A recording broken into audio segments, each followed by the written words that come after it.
can't take you nowhere. It's the whole minute without you. What the You don't talk about my daughter. You understand that? You understand that? Yeah, man. You understand that? I got you. Don't with my Yeah, kid. I'm sorry, man. I really do believe you. This next guy is the most polite guy you'll see, but things take an interesting turn. No, I'm tired of this. And Alex estimates its value at $40,000. Not as easily as I could do 30. I would go 32.5. We'll lose it over that. We'll do 32.5. The negotiation begins with Corey expressing admiration for the unique gun. After some back and forth, they settle on $32,500, striking a deal for the exceptional wheel-lock gun. Churchill letter. A historical dealer brings a Winston Churchill letter to the pawn shop. The seller's writing? Not so great. But hey, it's Churchill, and the drama begins. A quirky twist. Churchill wrote to a food writer about a paperweight from Benjamin Disraeli. The pawn shop team dives into the historical circus, paperweights and all. Enter Steve, the expert, unraveling the mystery of Churchill's signature. The magnification saga begins, complete with ink flow discussions and hilarious attempts to decipher the genius's handwriting. A surprise appearance by a 1968 Jack Kevorkian Volkswagen van shakes things up. The chopper deal is done, but now Churchill's letter gets a comedic price tag dance. Negotiations, magnifications, and laughs galore. The thing I do like about this is it's got the writing on it, and I would put the value at the high end of that scope, so probably about $1,500. The final act, the pawn shop owner, a smooth talker, bargains down to $1,200. The deals are sealed and everyone heads off with laughs, paperweights, and probably a newfound appreciation for historical handwriting challenges. I think 1,200 sounds good. All right, it's a deal. Thank you, Mr. Harrison. Meet you right over there. We'll do some paperwork. Goofball. Our tale kicks off with a grinning goofball strutting into a watch shop, exuding joy like he just hit the jack. Our hero, wide-eyed like a kid in a candy store, marvels, wow, treating it like a time-traveling marvel. But oh snap, it's tagged at a hefty $75. Cold, hard cash, not Monopoly money. Undeterred, our bold hero eyeballs another watch, a jaw-dropping $599. His face? Priceless shock. Unfazed, he blurts, "Yes, I want it!" Then comes the knee slapper. He pulls out a crumbled $2 bill. The shopkeeper holds back laughter, educates him. "That's $2,000, sir." You can practically see the gears in the guy's noggin spinning, desperately seeking a way out. "Anyone up for a cash exchange?" he suggests, madness twinkling in his eyes, for a victim of too many cartoons. In a wild finale, our hero with a mischievous grin hurls absurd insults like, "You're chunky with a giraffe-like neck." The bewildered shopkeeper calls in the guard. Enter the guard, booting out the funny guy, leaving the shop in stitches. Hey, have a good day. Big Mouth is hungry. Unexpected drama. Strap in for a wild pawn shop ride. A lady steals the spotlight, but surprise, Mr. Sneaky tiptoes in for a bear hug, sparking unexpected drama. Gasps echo as the leading lady jumps, but it's just a playful fella. Great day at American Jewelry. Laughter erupts. Who knew a pawn shop could be a comedy club? In this 6-second snippet, the pawn shop transforms into a stage for unexpected antics, surprising and delighting in this unlikely comedy setting. Great day at American Jewelry. What can I say? In the chaotic shop hustle, a dude flaunts a watch that could fund a small country. The shopkeeper, hungry for a bargain, attempts a haggling dance. But Mr. Watch Wizard wants stacks on stacks. I came over to sell a beautiful watch. Okay? Tell me a little about it. Cue the dramatic moment as the shopkeeper grabs him, yelling, "Hold up, time traveler!" Suspense builds as they investigate. Is it legit or a fancy imposter? Get ready for the ticking truth.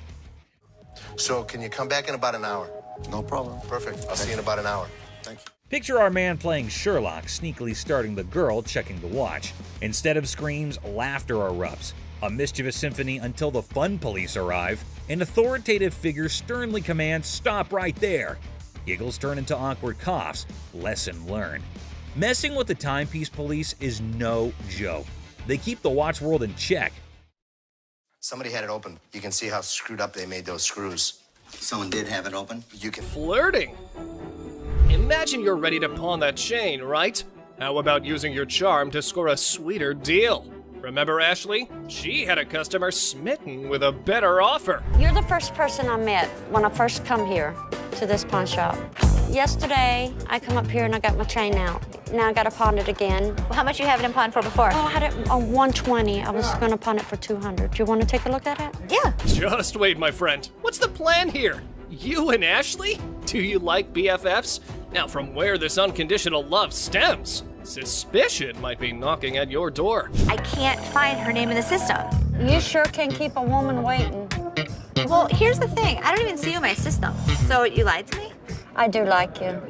No, you lied. I adore you. I appreciate would not that. lie to you. Whoa, that confession strategy is next level. But hey, reality's the ultimate plot twist, right? Plans in our heads versus the real-time remix don't always sync up. How much did you get on this? I get last time 120. Okay. I'll give you 130. Okay. All right, step on over. I think I've got a customer for life. It's good to see you. Nice to see you. 700 cockroaches. No shiny metal, no problem. Time for a quirky twist. Snag those cockroaches and hit the pawn spot down the alley. Who knew creepy crawlies could be the new currency? Hold the phone, folks. His eerie charm's catching on. They are Madagascar hissing cockroaches. Oh! Ew! Ew! Ew! Ew! Did you want to see one? No! Close it! Yeah, those gross goodies. He's got his sneaky secrets for that oddball offering. I was using them to feed my Savannah monitors. That is disgusting. How many do you have? If you pick one of these up, they're actually heavy because there's so many of them in there.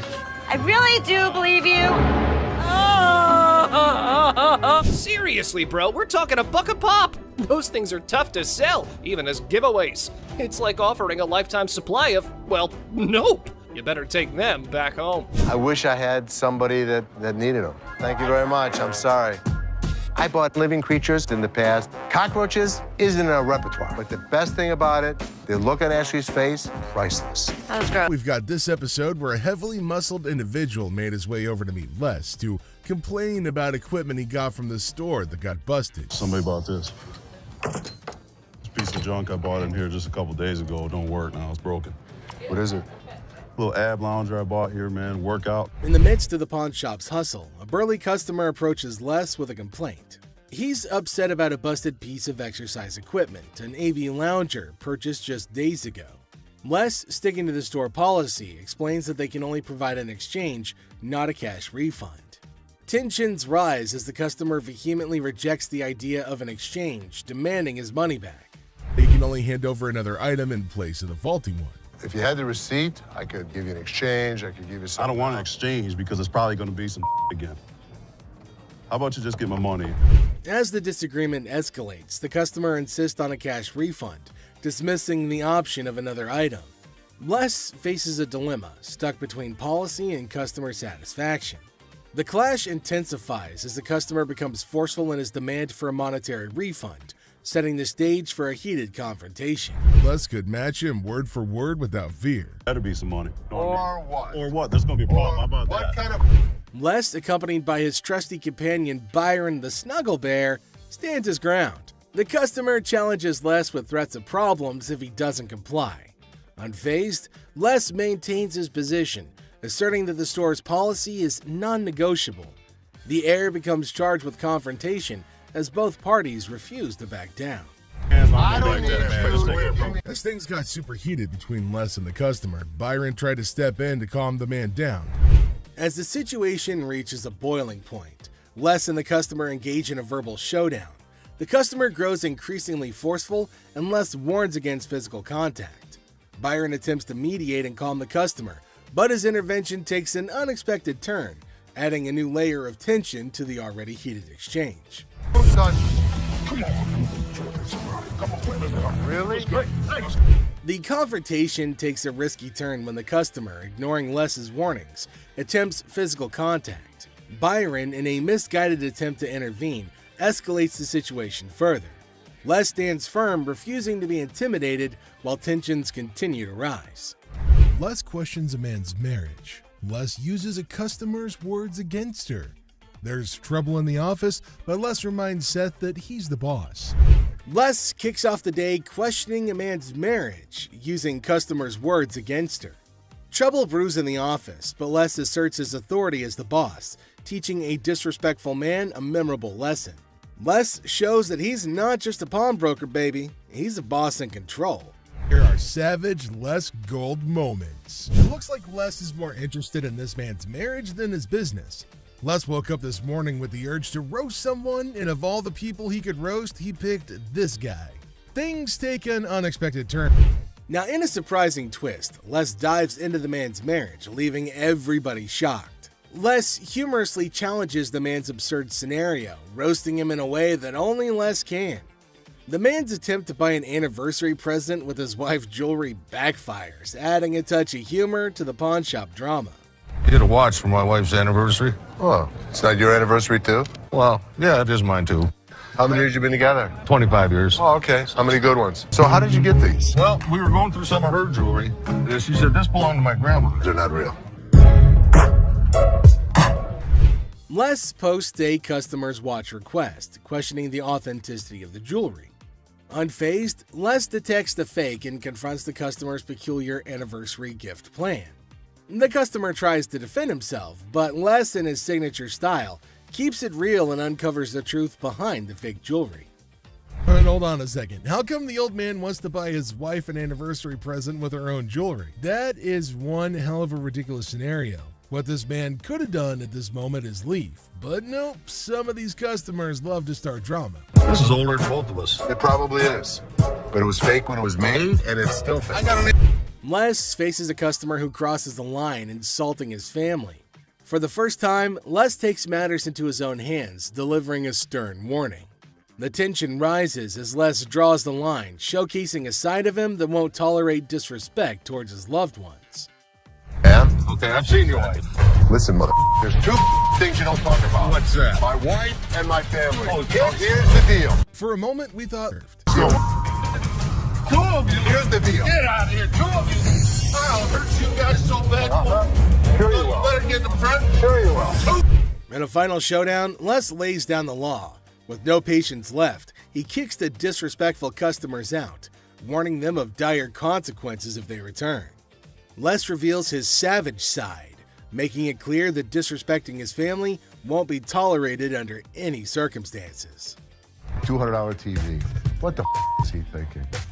A young man enters the pawn shop seeking to pawn a TV for $400. Les, the owner, declines the initial offer and counteroffers $100. The guy, explaining his need to move back to his mom's house, expresses that $100 won't be sufficient for his situation. In an unexpected turn, she bursts into laughter and mockingly tells Les to leave. Taking matters into her own hands, the woman starts leaving, dubbing the guards as Shrek on her way out. The situation takes an unexpected and humorous turn as she adds a touch of sass to her departure.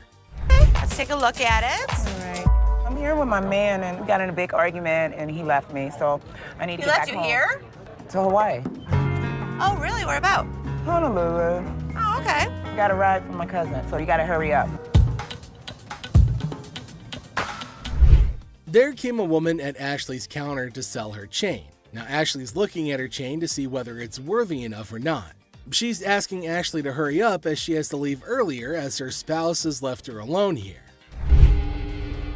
Really? Okay, how much did you need? I was just trying to knot this for you to be nice, but... $600. What up with that? I got this from one of my aunts in Africa. This is $600. Oh, do you know what it is? It's actually a Tahitian pearl. No, this is from Africa. This is an African pearl. Ashley asked her how much she wanted for her jewelry. Now the woman said $600, which is a lot more than Ashley was willing to spend, since Ashley said that it's not an African stone, but the woman was arguing that it was. 600. My ticket cost $600. That's how much I need. Do you have anything else? No. Excuse me? No. Ashley told her that they're not African pearls, so it's not worth $600, but far less. It was at this point that the woman started acting rude. Ashley got shocked at her stupidity and rude behavior. Eventually, she started behaving really bad as Ashley got angrier. What's gonna happen next? 600 or not? You can't get 600 on this. Okay. And also, don't call me a bitch. So you mean to tell me that this ain't worth a mother thing? That's not what I said. It could be worth something. Okay, can I get $5.99? No. Some kind of problem? Okay. Exactly. Can I get $600 No, or you not? can't get anything. Okay, I You get can't talk to her like this. You can't $7. Oh, I can left you now. You don't know why. She then warned Ashley to pay her the money for the necklace, but Ashley refused and told her to get out. But this lady wasn't listening. She was continuously bullying and harassing Ashley. Security arrived in the nick of time to help protect Ashley. They asked about what was the matter, and after finding out about the woman resisting and having a hard time with Ashley, they decided it was probably time to get her to leave, which led to more screaming and shouting and yelling. Arrives and bam! A pirate ship vehicle pulls up. Believe it or not, folks, pirate ships are real. How cool is that? Shiver me timbers. Let's dig into more detail. Buck's mischievous grin invited the pawn shop guy to inspect his street-legal pirate ship, leaving him in disbelief at the ship rolling on the road. Chumlee, intrigued, joined Buck for a spin, both eagerly anticipating Rick's mysterious response. Buck, bursting with enthusiasm, showcased every detail, building suspense for Rick's impending reaction, creating a thrilling wait. Woo! I'm on a boat! What's up, ladies? As we explore the boat's details, prepare to be mesmerized. Buck's turned it into a luxurious entertainment-packed ship with TV and laser beams. Buck's living in a fantasy, folks. He bumped the price to $250,000, leaving Chumlee stunned with a $100,000 offer. Bargaining ensues, but hold on. Rick's entering the scene. Things are about to get even more interesting, don't you think? No, that's bull. Whatever. Oh, sorry. $250,000 for a pirate ship? Buck storms off in anger, but if you're in the market, he's your guy. Ahoy, mateys! Now, speaking of high prices, would you consider a $5,000 spectacle? Mr. Vital tempts Corey and Chumlee with a priceless 18th century onyx diamond and platinum flip spectacles. Who needs such luxury just to read? Ponder on that, folks. Hey, how's it going? Hey, what's happening? I've got something here which I think is pretty spectacular. A magnifying glass. No, it's better than that. Bam! That is 18th century onyx. As Vital claims $5,000 for the onyx specs, Corey and Chumlee reconsider. Expected, right? Still stuck on the price? Time to move on. Corey seeks Rick's advice, and here's where it gets intriguing. Rick's jewelry expertise makes Vital's price take a U-turn, slamming down from $5,000 to a mysterious $700. Wonder what Rick knows. Probably 1920s, the whole Art Deco style. This was what was popular during the time period. Spectacles were probably first invented in the 13th century. This made Vital get really disappointed. Actually, that disappointment is acceptable, isn't it? The bargaining continued, and at last, at $850, Rick walked away as Vital stood disheartened. Does this help Rick or Corey or Chumlee to negotiate better? Cheers. Thanks. You sure about that? Yeah, I'm sure. All right, I'll meet you down over here at the counter. All right, appreciate it. Antiques. Antiques are quite breathtaking and valuable. It does offer us millions and billions of cash, only if it's authentic. Let's meet a guy who tries to sell a fake 1888 Perseus and Pegasus statue by Emily Pacall. Who isn't fascinated by the great Greek mythology? The fables and morals are indeed captivating. One morning, a gentleman approaches Rick with an 1888 Perseus and Pegasus statue by Emily Pacall. Rick is astounded in seeing that artifact and claimed that if that's an original, it is indeed worth thousands. Wow, can you imagine, folks? One day you have a valuable artifact, the next second you have an I'm rich kind of moment. Something worth imagining, right, guys? How you doing, gentlemen? Oh, pretty good. I have a bronze statue I'd like to sell. Do you know much about it? I don't know what to tell you about that. The man listens patiently to Rick's captivating mythology theories and facts. Moments of calmness pass, but then the atmosphere shifts. Rick drops a bombshell. The artifact isn't an original, but a recast. Things escalate before you can guess, and even security hovers on the edge. Dramatic, isn't it, folks? 1930s, died around 1915. He did a lot of mythological stuff. It escalated way too fast, and the man was done and stormed off the place cussing Rick and the other men. People were surprised, but it was a regular day for Rick. Rick's life is quite adventurous and fun, isn't it, guys? Let's research more about Rick's day-to-day meetings, shall we? Photographs are said to be the doors to the past. We live ourselves through photographs again and again. But what if the photographs are made to lie or to make money? Isn't that point of view interesting?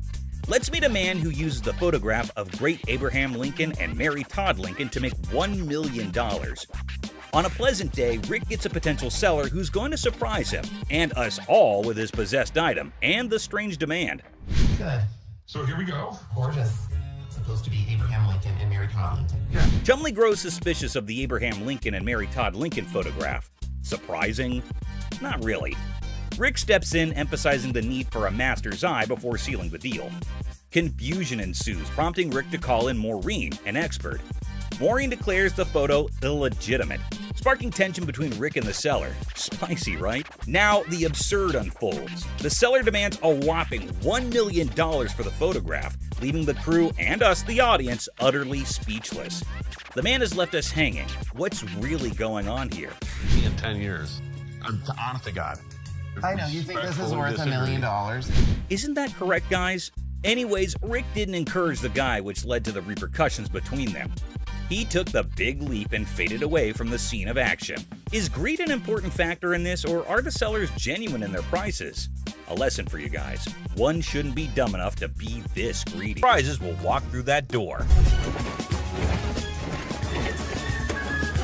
Today we've got Seth bringing in something that's blowing everyone's mind. And boy is he in for a shock.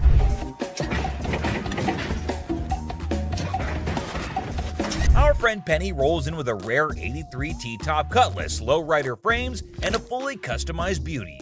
Whoa, whoa, whoa! This is the stuff dreams are made of.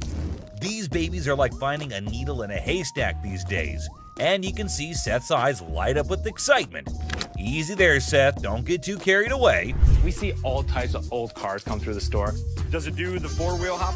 It could if you wanted it to. This amazing car is decked out with 4 switches and can hop up to 72 inches in the front. And guess what? If you're up for it, it can even do a 4-wheel hop. Talk about a versatile ride. If you wanted it to, it's equipped to. But it's very rare we see a tricked out car that actually jumps off the ground. This car is the real deal, folks. It's got all the bells and whistles you could imagine. How often do you come across a fully equipped ride like this? Seth can't help but admit that it's incredibly rare to see a car that's not only fully customized, but can also jump off the ground. He can't resist showing off, telling us about the car's 4 hydraulic pumps and a whopping 14 deep cycle batteries. More batteries mean more power, right? Seth and his buddy can't resist the temptation to hop in and experience it firsthand. And let me tell you, they are having a blast.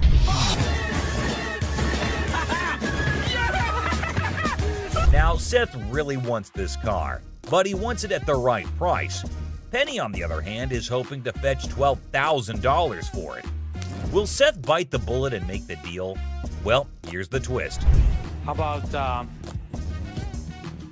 grand? Seth is only willing to dish out $4 grand for it. Whoa, talk about a huge drop. You can see the disappointment on Penny's face. He explains that he spent $4 grand just on the paint job alone. After some negotiation, Penny agrees to settle for $10 grand. But Seth tries to push it further, offering $7,000. You know he wants it. It's very rare we see a tricked out car that actually jumps off the ground. Penny, being the wise guy he is, doesn't take the deal. In the end, they part ways on good terms. Well, folks, let's hope Penny finds another buyer who's willing to meet his price for this fully customized car. It's always a thrill to see unique items like this in the pawn shop. And who knows what will come through those doors next. Stay tuned for more pawn shop adventures. But here comes another gem-filled day at Les's Pawn Shop. Who knows what other surprises await us in the future?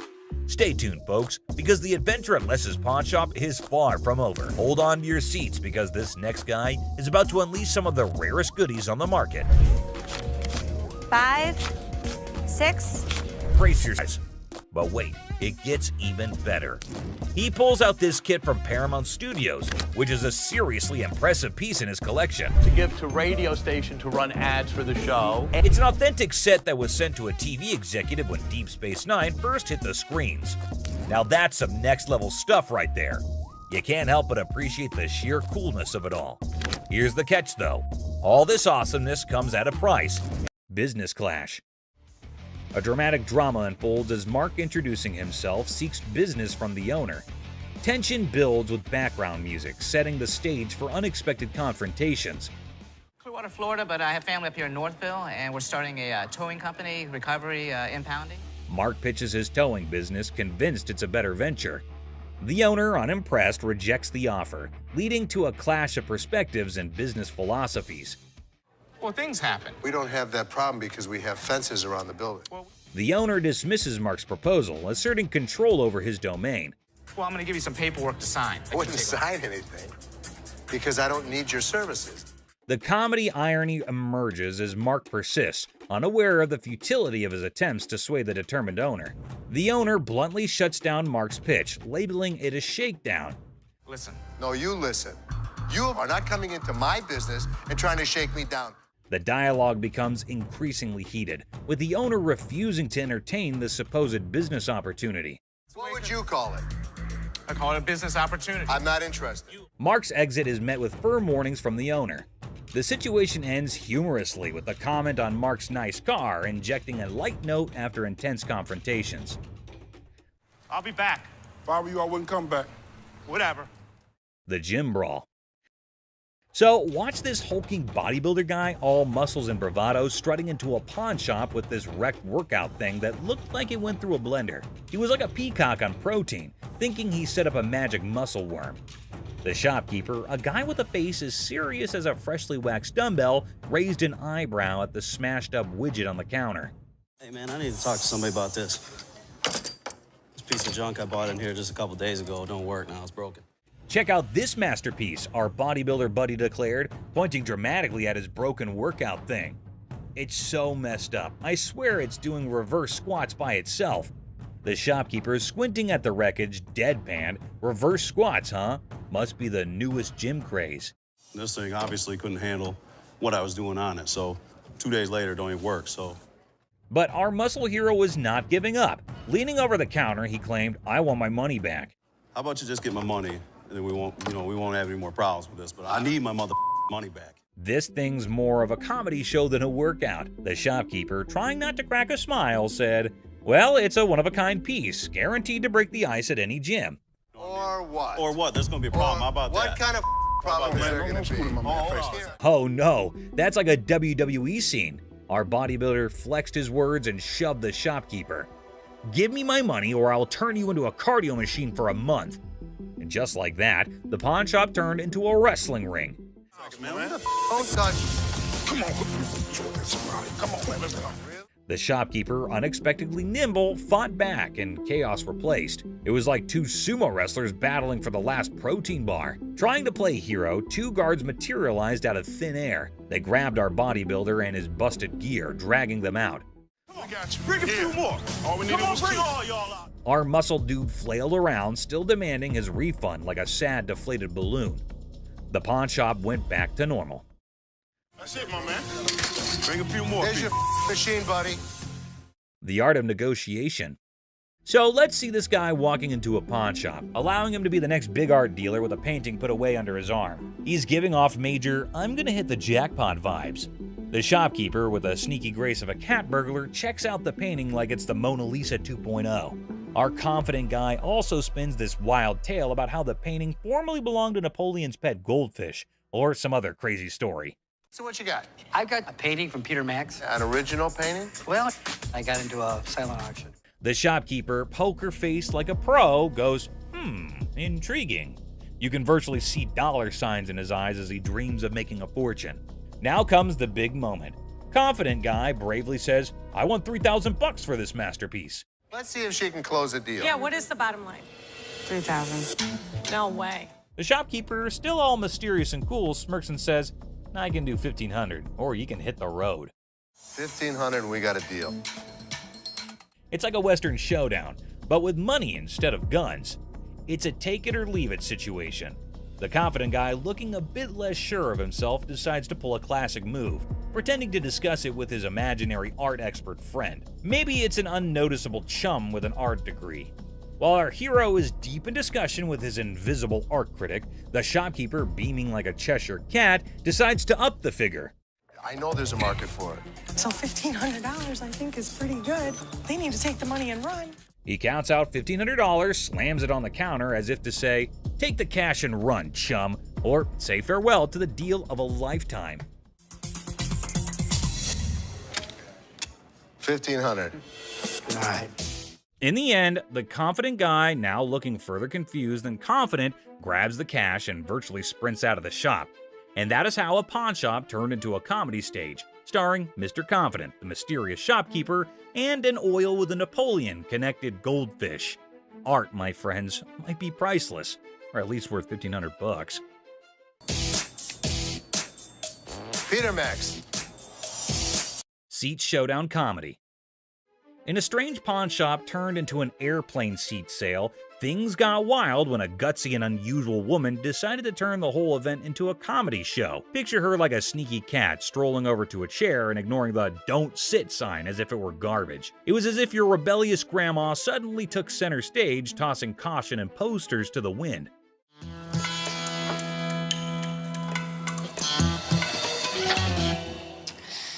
Then in comes the lady running the shop, armed with politeness and a simple request for the lady to give up the seat. Little did she know she was about to get into a funny showdown with our cool and calm customer. The woman, looking super confident and mischievous, said, "Just let me be," treating the chair like her personal throne. Okay, these are for sale. We don't have like a trial and error. Okay, well, I'm not trying to buy them. I'm just trying to try them out. As if that was not funny enough, the secret guards jumped into the blend. The shopkeeper, determined to bring order back, tried nicely to get the bold woman out of her comfy spot. But our fearless main character was not having it, bravely declaring, "You cannot make me move." And what you can do is leave me the alone. Okay. Yeah. Then comes the guard trying to lift her off the seat. Suddenly, there's a big scene. The woman, now a pro at making a show, indicted the guard of bothering her and indeed threw in the surprise of claiming it was sexual harassment.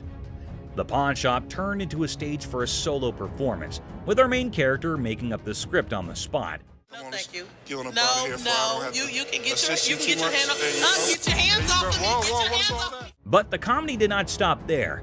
Wanting to leave with a bang, our leading lady dramatically fell to the bottom, blaming the confused guard for pushing her. The shop, once a place for buying and selling, turned into a theater for a funny play where reality and silliness conflicted in the most hilarious way. Girl, you pushed me. What? I didn't touch. Did I touch you? And just like that, the woman in the pawn shop left everyone.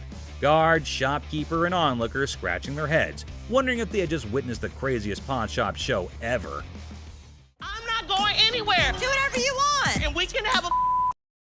And speaking of flirting, this next customer is on a whole new level. She's got a necklace in her possession, so she's not showing up empty-handed. But here's the twist. She's actually here for Ashley, or something else. Could it be her sneaky way of striking a deal with the pawn shop? She's got a good personality, and she's so sweet. Oh, snap. That's the thing, guys. A lot of people pull off scams like this. And let me tell you, the way this woman starts behaving with Ashley is just downright bizarre and idiotic. But hey, let's not waste any more time on the theatrics and get down to business, shall we? Can I look that up? Yeah, I got even a price. I adore. Now Ashley's starting to feel a bit uneasy with this whole situation. It's not every day you encounter someone acting all creepy when you've never even met them before. And here's the kicker. This woman insists she's been here before. But wait till you hear what the system records actually reveal. And trust me, it's gonna be a shocker. I look her up in the system. She's never been here, right? I can't find her. Well, well, well. Are we really surprised here? This woman just can't seem to stop flirting with Ashley. But what really concerns him is her dishonesty. And let me tell you, her response to it is nothing short of idiotic, yet undeniably hilarious. We've got ourselves a real comedy act unfolding right in front of our eyes. So you lied to me? I do like you. No, you lied. Now, I can't help but wonder if she was just playing her cards to seal the deal, or if she genuinely had a thing for Ashley. Either way, she managed to strike a deal, and now she's out of Ashley's hair. Mission accomplished, I suppose, now back at the pawn shop. And this time, we have a surprise because we've got a whole cast of characters in here today.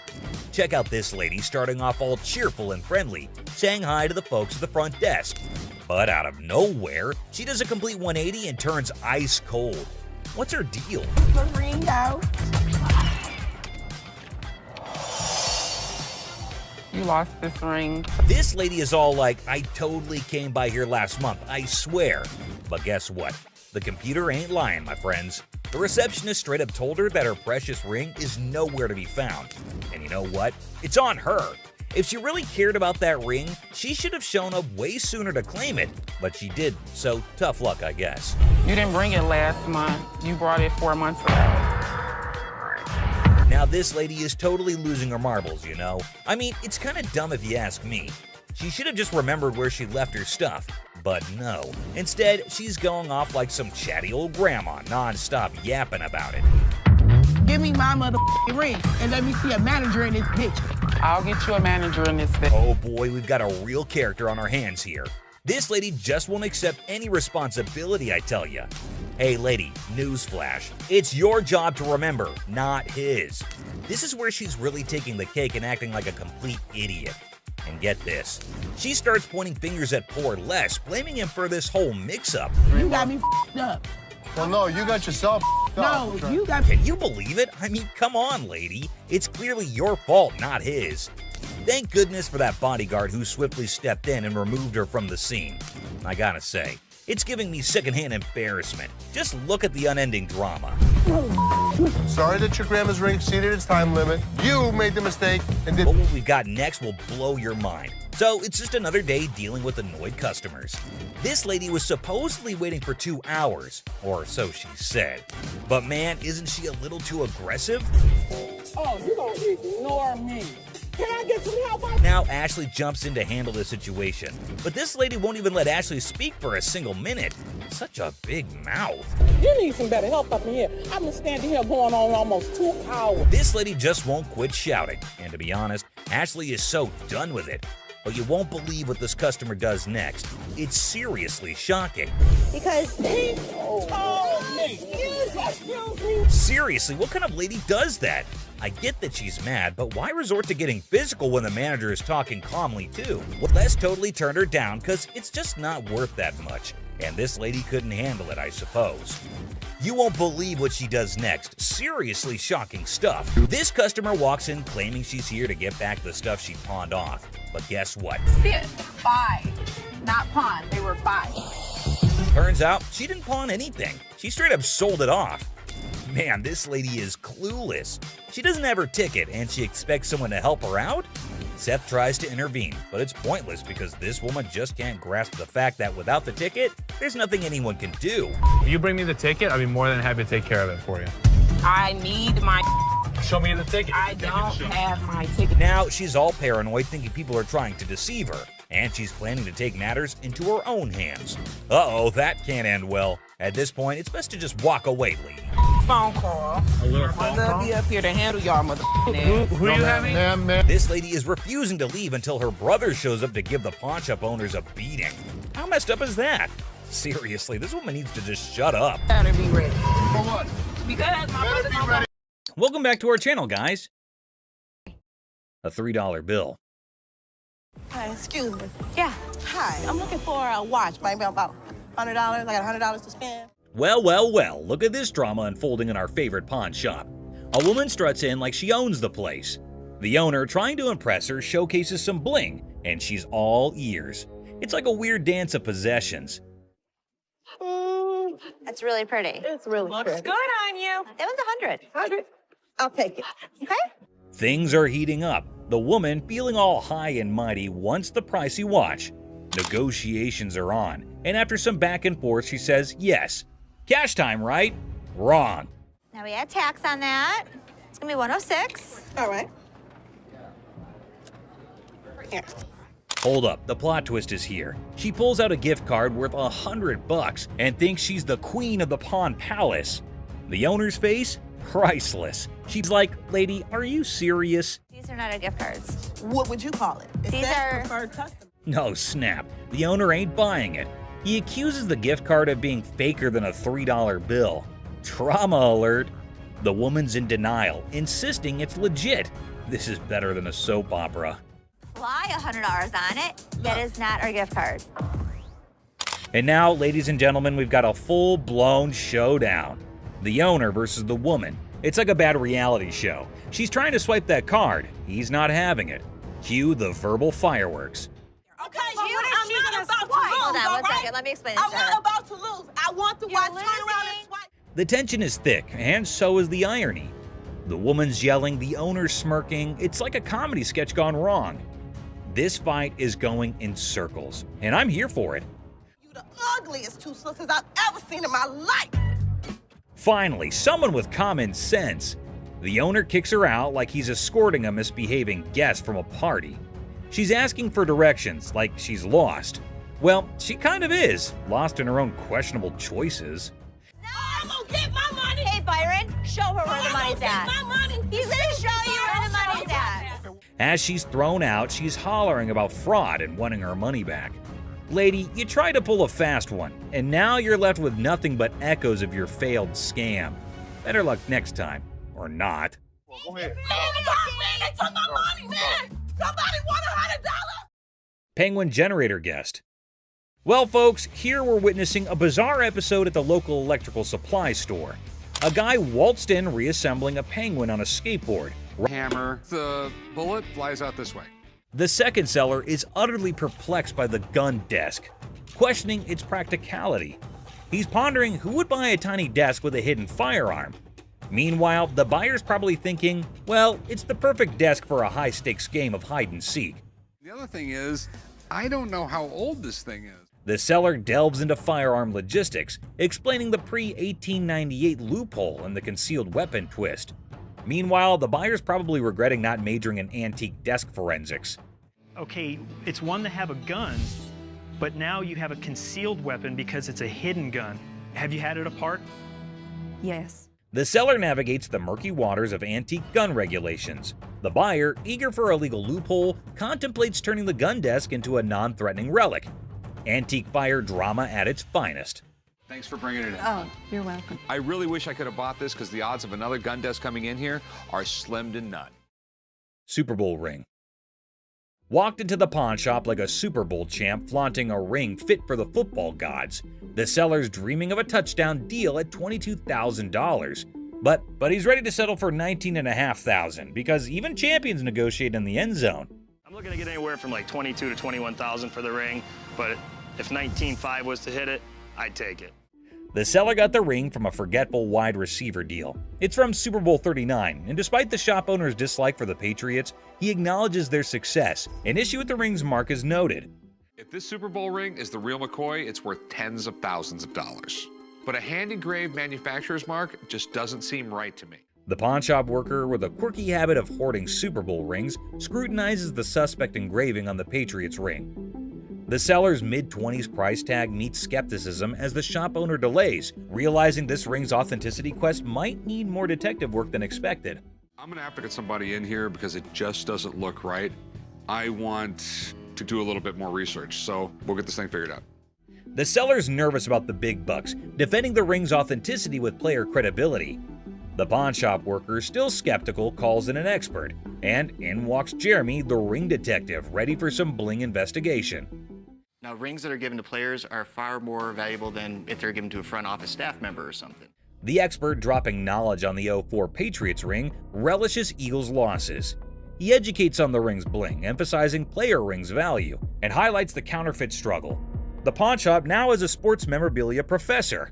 Usually you would see that not only in a different location, but it looks to be actually hand engraved rather than... camera. It probably got you out of your parents' hair for a couple hours a day. The customer expresses the purpose of their visit to sell the 1950s Minox 3 spy camera.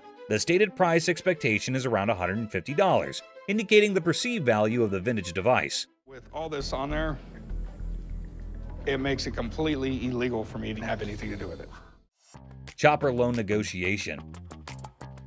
So How can I help you? Seth, I got this. I can help him. I got it. How do you think you know more about silver than I do? I know how to price it. I know exactly how to. In a high-stakes confrontation at a jewelry counter, emotions flare as two individuals argue over expertise. Tensions rise with each claim about pricing silver, creating a chaotic scene. $30,001. No, it's not the $1. 30 grand. I'd like to say yes. Listen, 40 or 20. Let's slip a coin. The scene shifts to a pawn shop where negotiations over a custom-made chopper motorcycle take center stage. The owner seeks a loan, facing financial struggles and desperate circumstances. What are you doing? What you got? See if I can get a loan on my chopper. It's a 113 motor. The motor alone was $7,000. The stakes rise as a coin flip determines the fate of a $20,000 loan for the chopper. The tension escalates, showcasing the unpredictability of financial decisions and the impact on the customer's life. I've seen a lot of motorcycles come in here, but I've never seen one like this. Okay. I need about $10,000. The focus shifts to the custom chopper's specifications and sentimental value, highlighting the emotional connection due to the brothers' craftsmanship. The negotiation becomes a delicate balance of compassion and financial reality. On a loan, about $5,000. Paying off both or? 5,000. I'll go 5,500. All right.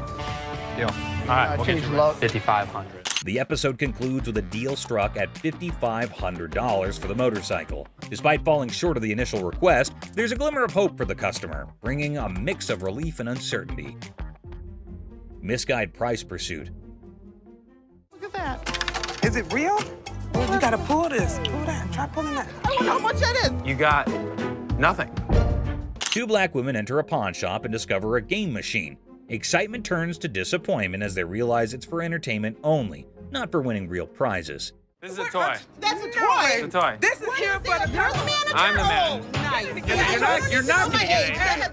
The atmosphere intensifies as the women express their displeasure, demanding a prize from the machine. The situation escalates and the guard steps in to address the misunderstanding. Let's go out. Let's go. Well, just keep walking, man. Keep walking. Don't tell me what's going on. Come on. Y'all out of order. The conflict peaks as the women continue to argue for a manager's intervention. The guard ultimately expels them from the pawn shop, concluding the incident. Bubble. $2,500. How much did you pay for it 10 years ago? $3,500.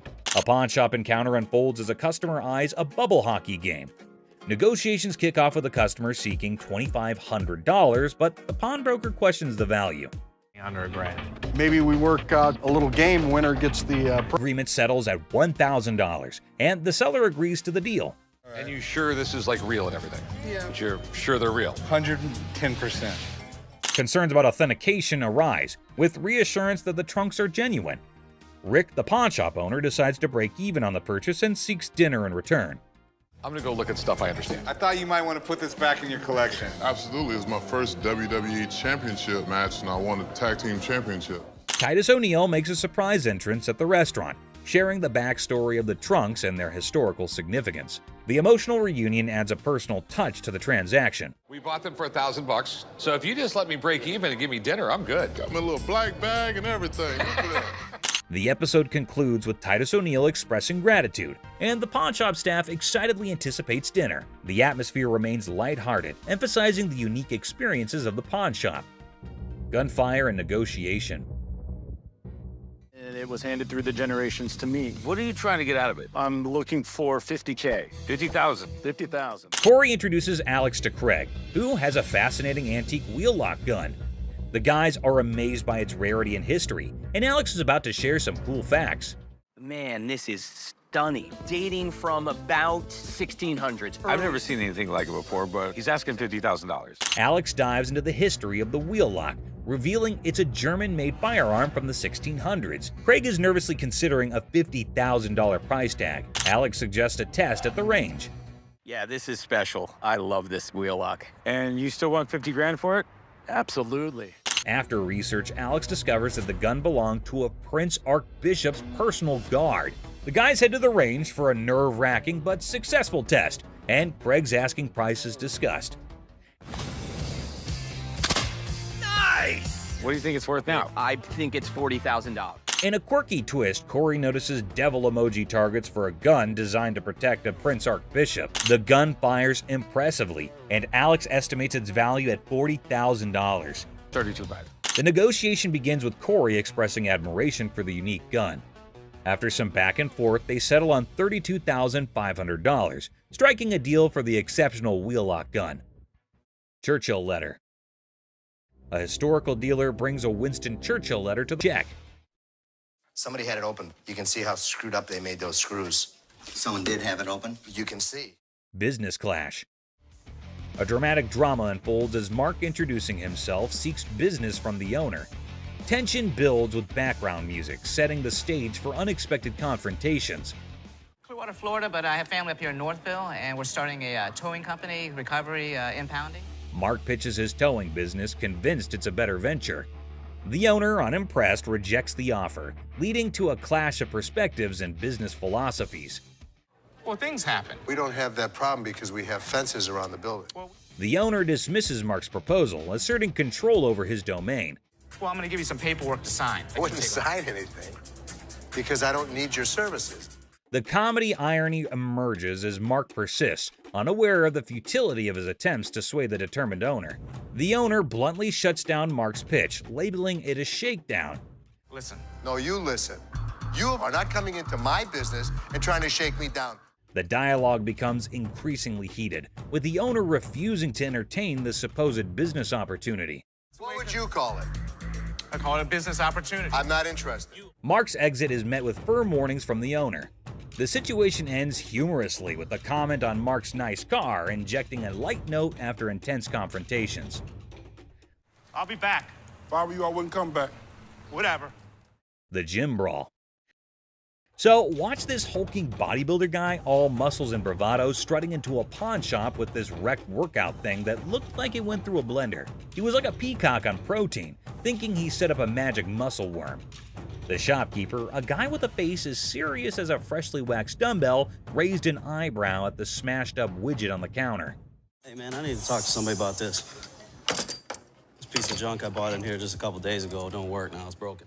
Check out this masterpiece, our bodybuilder buddy declared, pointing dramatically at his broken workout. The shopkeeper, squinting at the wreckage, deadpanned. Reverse squats, huh? Must be the newest gym craze. This thing obviously couldn't handle what I was doing on it, so 2 days later it don't even work, so. But our muscle hero was not giving up. Leaning over the counter, he claimed, "I want my money back."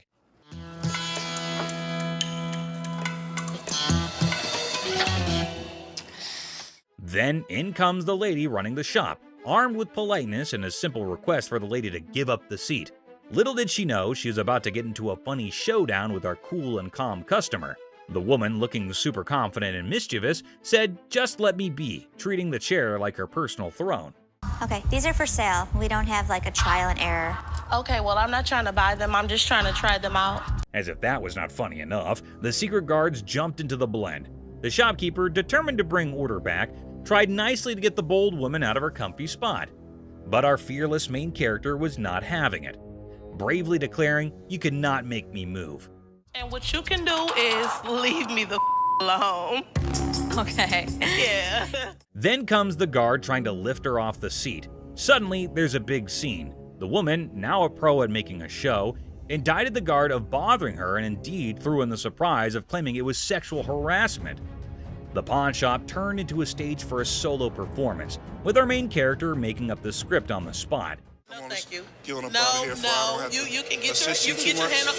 Get your hands off of me. Get your hands off. But the comedy did not stop there.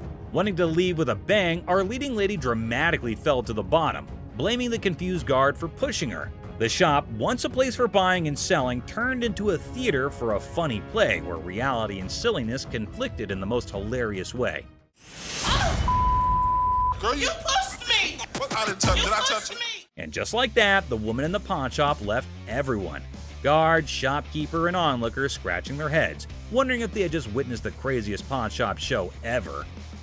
I'm not going anywhere. Do whatever you want. And we can have a staring contest. Joe Sofa Saga. In a pawn shop full of weird and wonderful things, not giving up, the man confidently sat on the couch, comparing the dirt on it to his shoes. With a serious face, he said, "I'm pretty sure my shoes are cleaner than this thing." He even tried to make a deal, $200 for the not-so-great couch. Nasty one. The line between funny and awkward was getting blurry. We had a reupholstered and I gave it to Ashley. Is that right? Yeah. Is that your daughter? That's my daughter. She must be nasty too. Comic pawn shop confrontation. Okay, a man is coming towards the shop. Wait, what? Is he coming to have something from the pawn shop?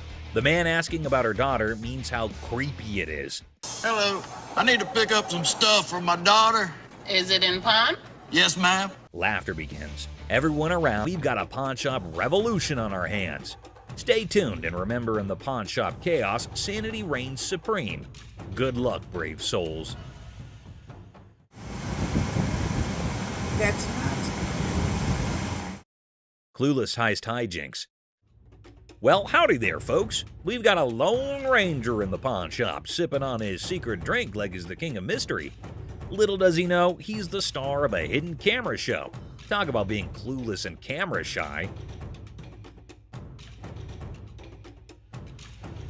Hold your horses. Looks like our man might be plotting some grand heist, doing his best Sherlock impression. He's scouting the joint, probably trying to find the perfect spot for his not-so-genius plan. But wait, he's still in the game. What on earth is he searching for in the pawn shop? Maybe lost treasure for his car keys? The suspense is killing me. Oh dear, he's now at the other counter. This fella is like a headless chicken wandering around without a purpose. Somebody give him a map or a snack at least. Buckle up, folks. Our wannabe detective just upgraded to a full-blown thief. Watch him waltzing around planning the perfect crime, and bingo! He pulls off a smooth exit, leaving the scene like he just won a game of hide-and-seek. Hold your belly laughs, our genius thief is back on camera, sneakily hiding his loot in his trousers. Smooth moves, my friend, smooth moves. And there he goes, strolling out of the pawn shop like he's won the lottery. Thinks he's the mastermind of the century, leaving behind a trail of stolen goods and a whole lot of laughs. What a character. Antique computers. Have a good day. Wonderful. So much. You too. Two tech-savvy grandpas strut into a pawn shop, seeking a fortune for antique computers. Instead, they're hit with a vintage rejection.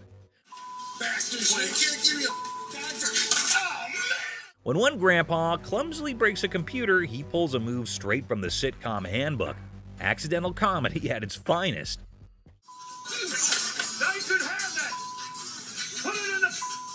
Oops, one grandpa accidentally smashes a computer, blaming the seller. He theatrically tosses it toward the dumpster, thinking it's a mic drop moment. The seller, the true comedy connoisseur, chuckles at the failed dramatic exit.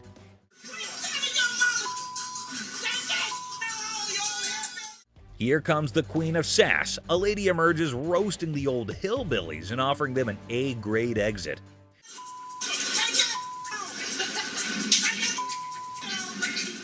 She declares her reign over Detroit toughness and leaves them pondering a future career in comedy security.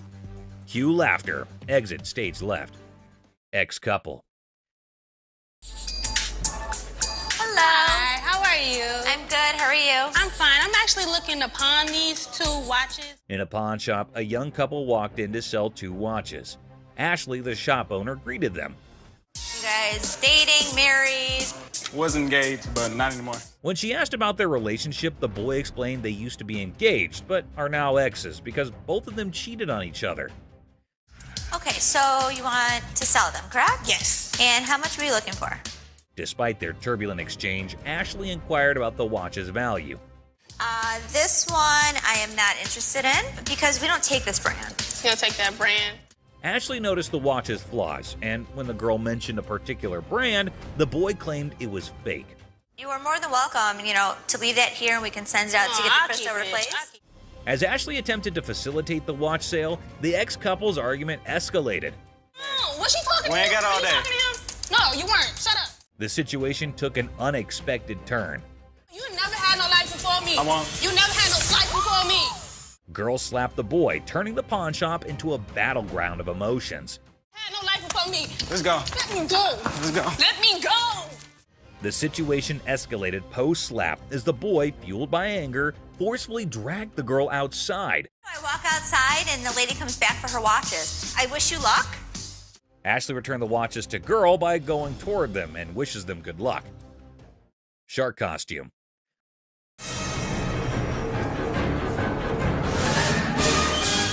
A fantastic character, half man, half shark, enters a pawn shop. Yeah, I'm a professional mascot during the daytime.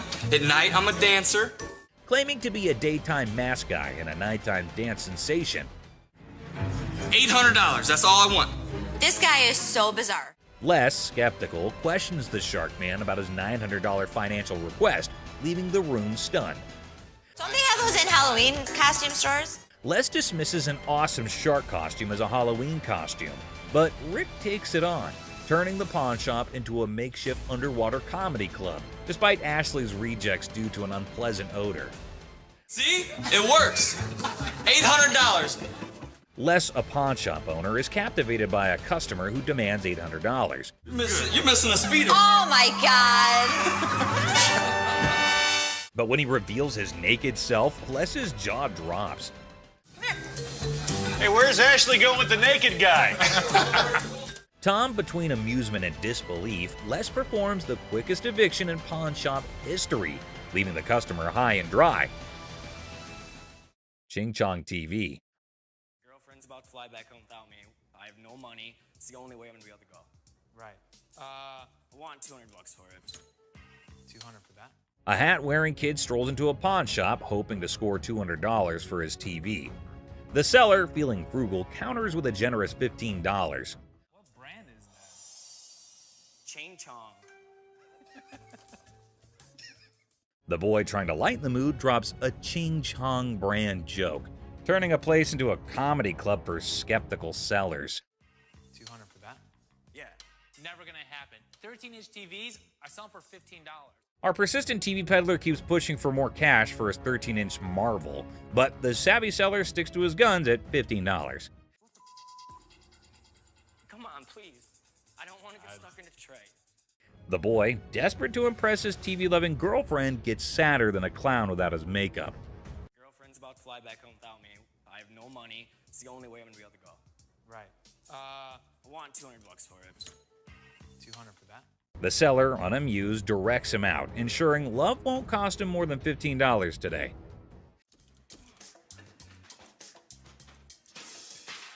In a fit of frustration, our TV tosser storms out, giving the shop a kicking and throwing his TV into a dumpster like it's a basketball shot gone wrong.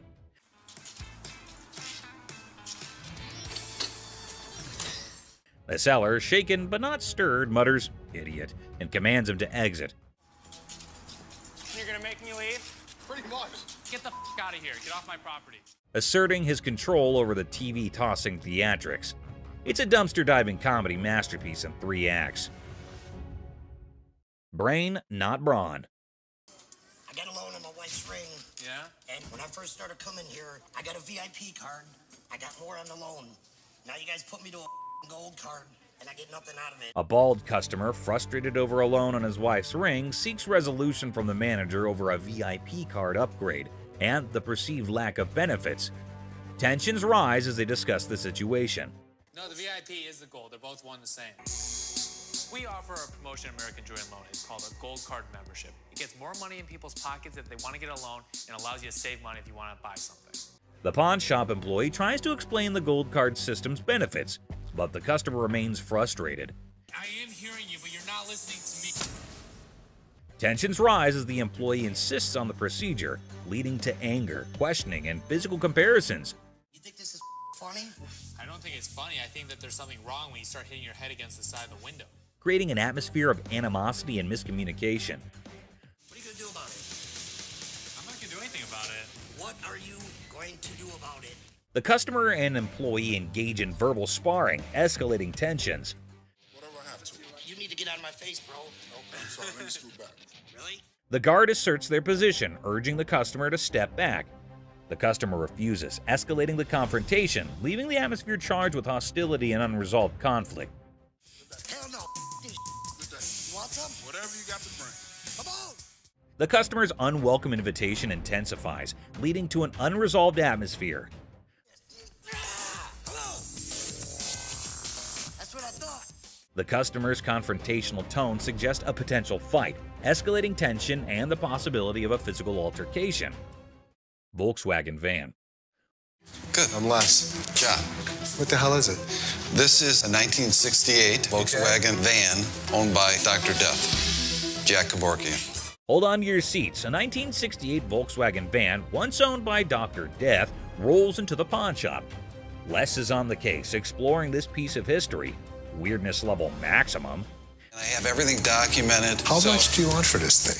I'm looking to get in the 6 figures. The seller dreams of 6 figures for the van, but reality check. 20 grand? No. 25 grand. Negotiations go from 20 grand to a wild coin flip for 30 grand. Les, you mad genius. Oh my God. My dad's gonna leave everything to chance on a $20,000 coin flip? What are you doing? Seth and Ashley can't believe Les's coin flip antics. He's risking 20 grand just for a chance at 30 grand. The drama unfolds like a high-stakes comedy. Heads. Les, you wild card. The coin flip drama continues, with drum roll and laughter. Heads. Nails it! Thank you. Thank you very much. Yeah. Perfect. Good deal. The van deal is sealed at 20 grand, leaving everyone amused and baffled. What a ride! No question. I proved to my kids I still got it. Les, the coin flipping legend, celebrates his 20 grand win. Laughter echoes as the deal concludes. The van's bizarre journey adds a hilarious chapter to pawn shop history. Ring drama. So what can I help you with today? I got this ring right here. I wanted to get it appraised, see how much it might be worth. Hey, listen up, people. Commodity Wild just happened at the original pawn shop. Imagine this dude who looks like he just rocked out at a concert stepping in, holding a ring that has probably seen more action than a library book. The crazy twist, he's not there to show it like a rock star. He's trying to sell the thing. I also wanted to know how much you guys would give me for it. Like as a pawn, and then I pay it back. Okay, when I give you an appraisal, that's not how much I'm gonna give you in pawn. So he's all proud, telling the pawnbroker how this ring is worth a ton of money, when, out of nowhere, a lady burst in like a storm. What the are you doing? She's on a mission to figure out why her precious ring is about to be someone else's fancy jewelry. Cue the dramatic music, folks. Why'd you take my ring? Well, I wanted to see how much it was worth. Bull. Now our rock star wannabe is caught red-handed, dealing with an angry lady dead set on getting her shiny thing back. It's like a soap piece crashing into a rock concert, and the pawn shop is the main stage. I just wanted to know how much it was worth, that's all. You're a liar. Why'd you take my ring? I'm sorry. What? Things get intense as the lady slaps the crazy guy not once, but twice. And suddenly, the whole place goes silent. You could hear a leg drop, or in this case, a ring hitting the counter. The other people in the pawn shop are stunned, wondering if they accidentally walked into a live reality TV show. You're a idiot. Can I just have my ring? Well, Yeah, he's it's the one that hers. gave it to me. That's hers. Just give me my ring. Our lady does not waste any time. She grabs the ring back, making it clear her bling is off limits. Right now. The embarrassed and confused rock star lookalike gets pushed out of the pawn shop by the triumphant lady. There you have it, folks, a ridiculous blend, up and a super dramatic autumn at the pawn shop. Turns out the real treasures are not just the bones for trade. Who would have allowed pawn shops could be this amusing? Stay tuned for the coming occasion of pawned out drama. Clown Prince. In a small pawn shop on the corner of Chuckles Street and Guffaw Avenue, things got really funny one day. A guy walked in with so much makeup on his face that he looked like he just stepped out of a play. The shopkeeper, who was used to weird stuff, tried hard not to laugh as the man approached, sporting a rainbow wig that seemed to stay on by magic. I need to sell this earring because my little red Corvette broke down. Oh, no kidding. Absolutely. Wow. The man, looking mischievous, whipped out a fancy earring from his pocket and showed it off with a big dramatic gesture. The shopkeeper, holding back a laugh, checked out the earring like it was some royal treasure. You know who I am, right? No. Who are you? You don't know who I am. But actually, it looked more like a toy you'd find in a cereal box than something fit for a king. 1,000. I'm just asking for 1,000 just to get my limo. No. That's not real. You gonna help me out? Excuse me? That's a real earring, but it's not real diamond. Are you kidding me? Ignoring the fact that the earring was probably fake, the guy started dancing like he was the star of his own circus. Prince, right? Prince, absolutely. Wow. He even gave himself a royal title, calling himself Prince. The shopkeeper, now thoroughly entertained, clapped along as the guy did his goofy dance. With a cheeky smile, Prince claimed the earring was a super precious diamond passed down from his clown ancestors. The shopkeeper played along, giving praise to this pretend royal jewel, while secretly thinking he would make a great prop in a comedy act. As the funny business came to an end, Prince, not ready to leave without a big finish, spun back to the counter and started another round of funny moves. The shopkeeper and his assistant struggled to hold in their laughter, tears rolling down their faces as the wacky Prince danced out the floor, leaving behind a funny feeling that stuck around even after the rainbow wig was out of sight. Boss's TV fiasco. Hey everyone, gather around because something straight out of a funny TV show just happened at the local electronics store. Imagine this. The big boss barges in like a storm on way too much coffee. Didn't I tell you guys to restock the TV shelf? Didn't you see I was just with a crazy customer? Yelling about wanting to grab some TVs. I mean, who does not suddenly crave a TV spree, right? Now, the poor workers are stuck between a rock and a high-tech place and cannot take the boss seriously. I mean, who could? It's like the boss watched too many action movies and thought today was the day to be an action hero with innocent flat screens. I gave you a job to do and you didn't do it? Dad, you told us we were like little kids. How does a baby know how to, do inventory? But stay, there's a twist. The main character, the boss, realizes things are serious and decides he needs backup. So, what does he do? Grabs his assistant like they're partners in a buddy cop movie. Hey, you know what? The hell with it. I'm gonna do it myself. Bobby J, do me a favor. We need to go pull some TVs. To help with this crazy TV mission. Because obviously snagging TVs is a job for a dynamic brace. Ash, Seth, right now. Right now. What? Right now. Let's just went down. What? Let's went down. But wait, there's more sitcom gold. Out of nowhere, another assistant rushes over to the boss's kids looking really upset. Why? Just went down. What? Let's went down. Dad, you alright? Well, turns out the master is now on the floor. Yep, the guy who was on a TV conquest is now chilling on the cold floor of the electronics aisle. We have an emergency here. What happened? Did he say something hurt? No, he didn't say anything. We're pulling TVs. They call emergency services because apparently this is not just a shopping spree. It's a full-blown crisis.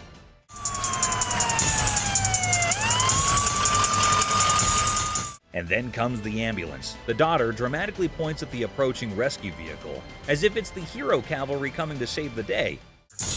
My dad's always been the strongest person I know, and right now he's completely helpless. I can nearly hear the wacky sitcom music playing in the background.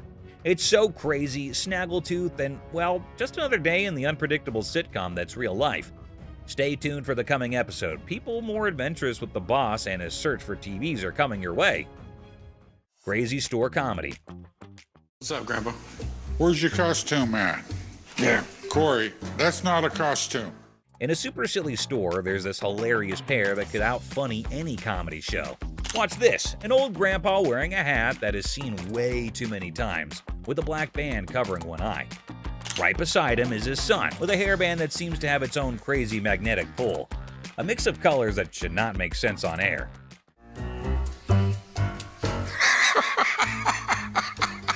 What? So, a regular customer walks in thinking they're just here for a normal shopping trip. Little did they know, a comedy explosion was about to happen. The first person they notice is the son, and they burst into laughter. "What on earth are you trying to be?" they ask, still giggling from the unexpected fun. What are you supposed to be? It's obvious I'm Justin Bieber, America's heartthrob. With a serious face, the son proudly says, "I'm claiming to be Justin Bieber, the American singing sensation." The secret? It's all in the hair. The customer laughs even more, realizing these two are a riot. Roy Rogers? I'm Rooster Cogburn from True Grit. But the real comedy star is Grandpa, strutting around like a rooster king. Feathery hat, confident crowing, he is turning heads. The customer, almost out of breath from laughing, asks, "What is your grandpa pretending to be?" Slightly holding back laughter, the son answers, "He is the legendary Rooster Kern. Shows up once in a lifetime to make people laugh." Yourself. Antoine, what are you supposed to be? The world's biggest baby. Just when effects seem crazy enough, another character appears, a guy dressed like the world's biggest baby. The customer, nearly crying from horse laugh, realizes they have hit the jackpot of comedy. In this shop of customer craziness, laughter is the currency. These funny characters are the kings of comedy, making everyone laugh and showing that occasionally the best service is the one that comes with a big dose of funny.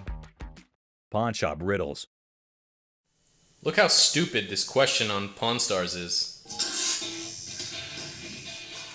In this hilarious rant, the speaker dissects a seemingly absurd question about fake items in a pawn shop.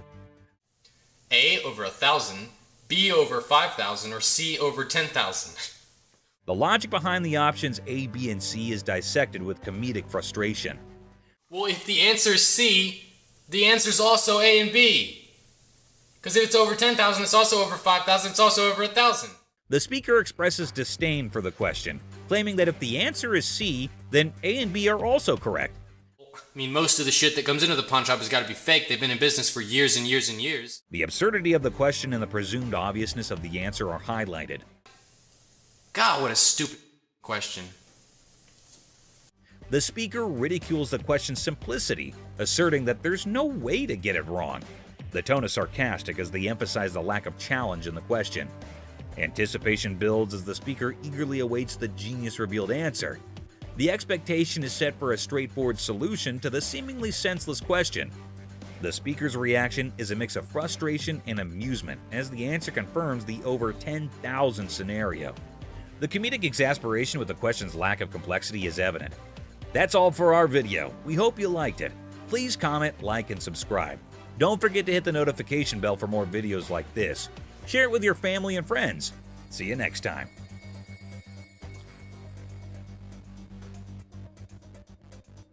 I mean, most of the shit that comes into the pawn shop has got to be fake. They've been in business for years and years and years. God, what a stupid question. Seth devises an expert method for appraising precious stones. Bob saves Les a lot of money with his knowledge of walrus reproductive parts, and Seth provides expert advice that saves a deal on an elephant part. These are the times experts saved Les gold from losing everything. Hey Les, come here for a sec. So people are coming in, pawning their stuff that they know is fake. They're not coming back and we're stuck with it. Are you kidding? Test this piece out. We test a lot of gold. We always use nitric acid. So I'm gonna do some homework. I mean, this is... No, this is sickening. We're losing a lot of money. Seth makes a shocking discovery on how the pawn shop is losing money. Les doesn't like it either. Both father and son know that if this keeps up, they could be out of business. What's the deal? You know how I hate getting beat. You don't know if the girls are marking down 10 karat or 14 karat, what the true assay is? Of course not. Okay. And it'll tell you exactly the purity of gold. It'll tell you silver content and platinum content. We're getting past the old school way and we're gonna make this new school. It ain't never gonna happen. We'll see about that. Show me. I will. Okay. Seth has done his homework and concludes that the pawn shop system needs to change. But is it worth the cost? Les certainly doesn't think so. Nice to meet you. Here, come on back. Okay. I have a meeting this morning with the guy who sells the x-ray machine that tests gold. Hopefully he'll let me borrow it for a week. It doesn't make sense. It's time to move on. So talk to me about the cost of the analyzer. Right now, go back to your old acid test. You got a deal. Thank you very much. You're welcome. Now just hook it up and show my girls what the hell to do. The expert recommends a machine that could change the game. Les is still not convinced, but the old man is willing to give Seth the benefit of the doubt. Hi. I'm Renee. Hi, Renee. I'm Rich. How are you? So he got this in World War II it's off of, because these are right in this area here. World War II Japanese sword is worth a ton of money. This sword could be worth a fortune, but Rick isn't sure. He knows he's gonna need some expert advice. Put it on that metal analyzer, and it will tell you if it's got stainless steel. Ooh, want to try? Let's go. Japanese swords are made out of steel. If this metal tester tells me something else, it's not authentic. It'll help you. I'm happy to do it. Come on up here. We'll get your information. This metal tester easily saved us a few $100s. Seth might be onto something. Thank you. You have a good day, hon. You too. And the machine works. Even Les sounds impressed with the speed and accuracy of the expensive device.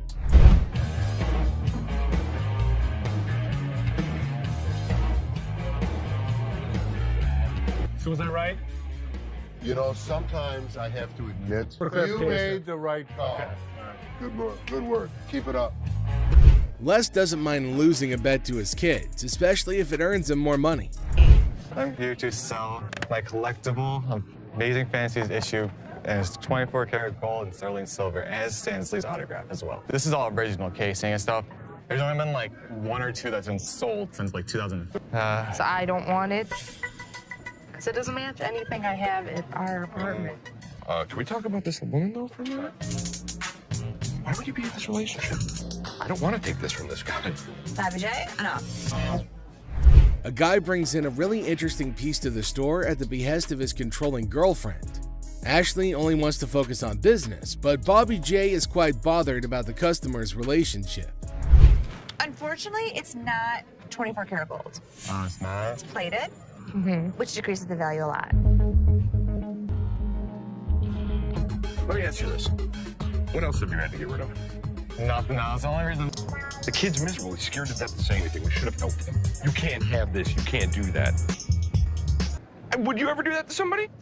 Can you just go over there and finish what you were doing before? I can have an opinion about something. You can, and enough's enough. Thank you. The gold gun that Les bought from the expert comes in and saves the pawn shop more money.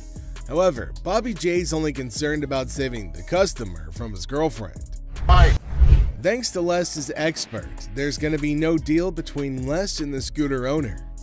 I'm Crystal. Crystal, very nice to meet you. This is Ashley. How you doing, Ashley? Hi, how are you? So, what you got? I have these bag of stones that I found out of my grandmother's house. She just passed not too long ago. Oh, really? I'm just trying to get enough money for her funeral to do what I have to do. Let me have, you know what? My gem expert is coming in this afternoon to look at a few pieces. You know what? If you want to leave these with us, I'll have him take a look. What the hell is my dad doing? He's getting this lady's hopes up for nothing. I'm going to show it to Bob. He'll make the final call. It's a waste of You'll time, see, Dad. you'll see. Les believes that the stones might be profitable. However, Ashley thinks it's a waste of time and that it gives the seller false hope. Who do you think is right? Earlier in the day, a woman brings in a bag of gems. And to us, they look just like crystals. But I have a gem expert, Bob. I'm going to have Bob check them out. So this woman with these stones is coming back. Okay. Do me a favor.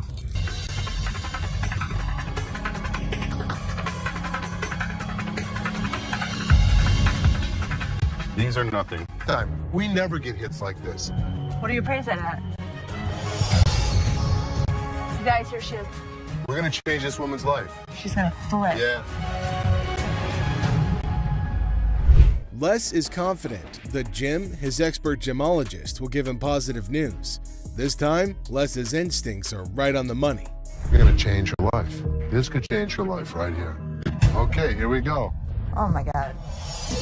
So, you're in hard times right now, right? I don't even know how to break this news. $10,000.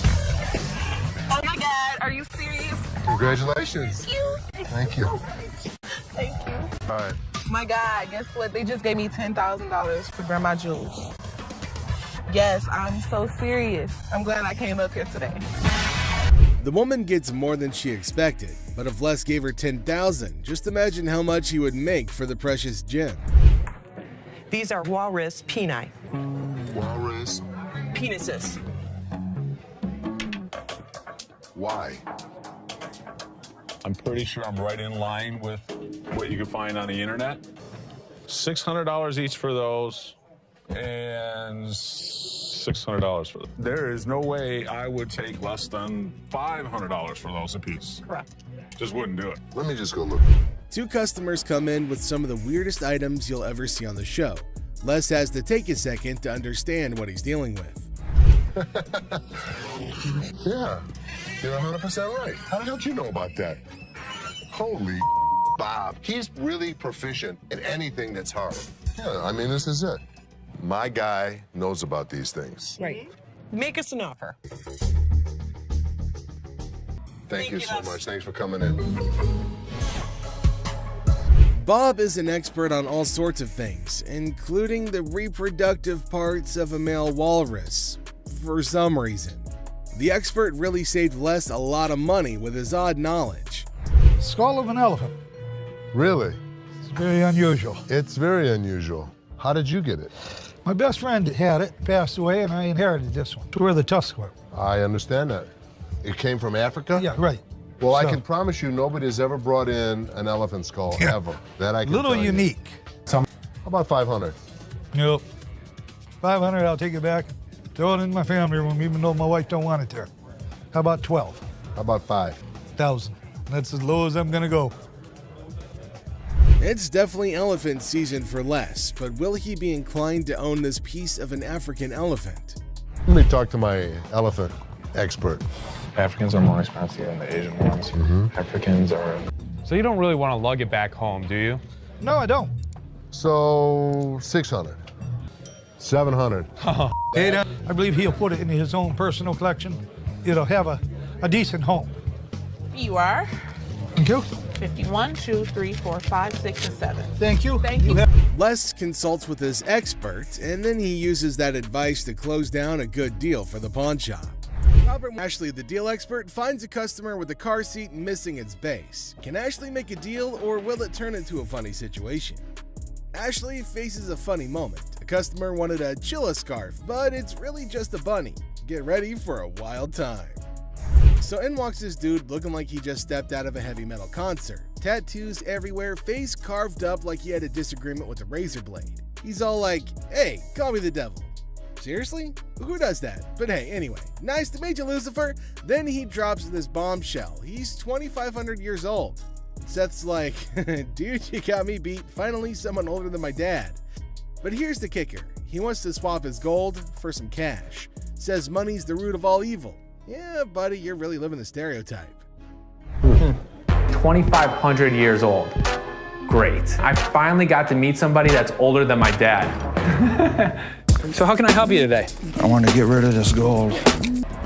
Money's the root of all evil. This guy might take the cake for the weirdest guy that has ever walked through the store. How much you want? I could have gotten $650 for this stuff if I melted it down and sold it to my refinery. How about 500? Can't do it. Save $50 profit in this thing. So they're haggling. Seth offers $650, he wants $610, and they're dancing around like it's a satanic tango.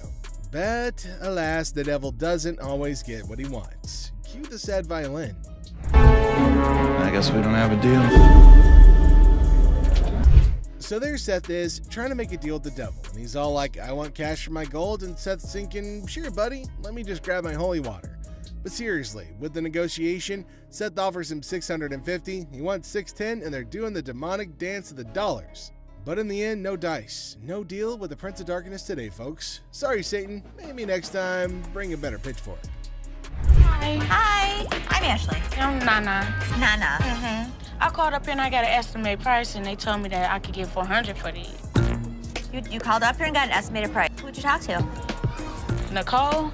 Nicole. Over the phone? Yes, ma'am. But we don't see them over the phone. She is lying. Can I see your merchandise? You need to come in. You need to evaluate your earrings. We need to test them. Ashley introduces herself in a bubbly tone. Now Nana barges in, claiming that she was promised $400 for her 3-carat diamond earrings. She accuses Nicole of lying about the offer. Ashley calmly explains they need to evaluate the earrings in person. Nana demands $400 but gets offered $185 instead, triggering her outrage. Where Nikki at? Nikki. Nicole. Well, which is it, Nicole or Nikki? Listen, it's real diamonds. All I know is I need my $400. All right. So what you're saying is you're not gonna give me that $400, right? No, I'm not. And you're not gonna come in here demanding money from me. Nana insists on the $400, but Ashley stands her ground.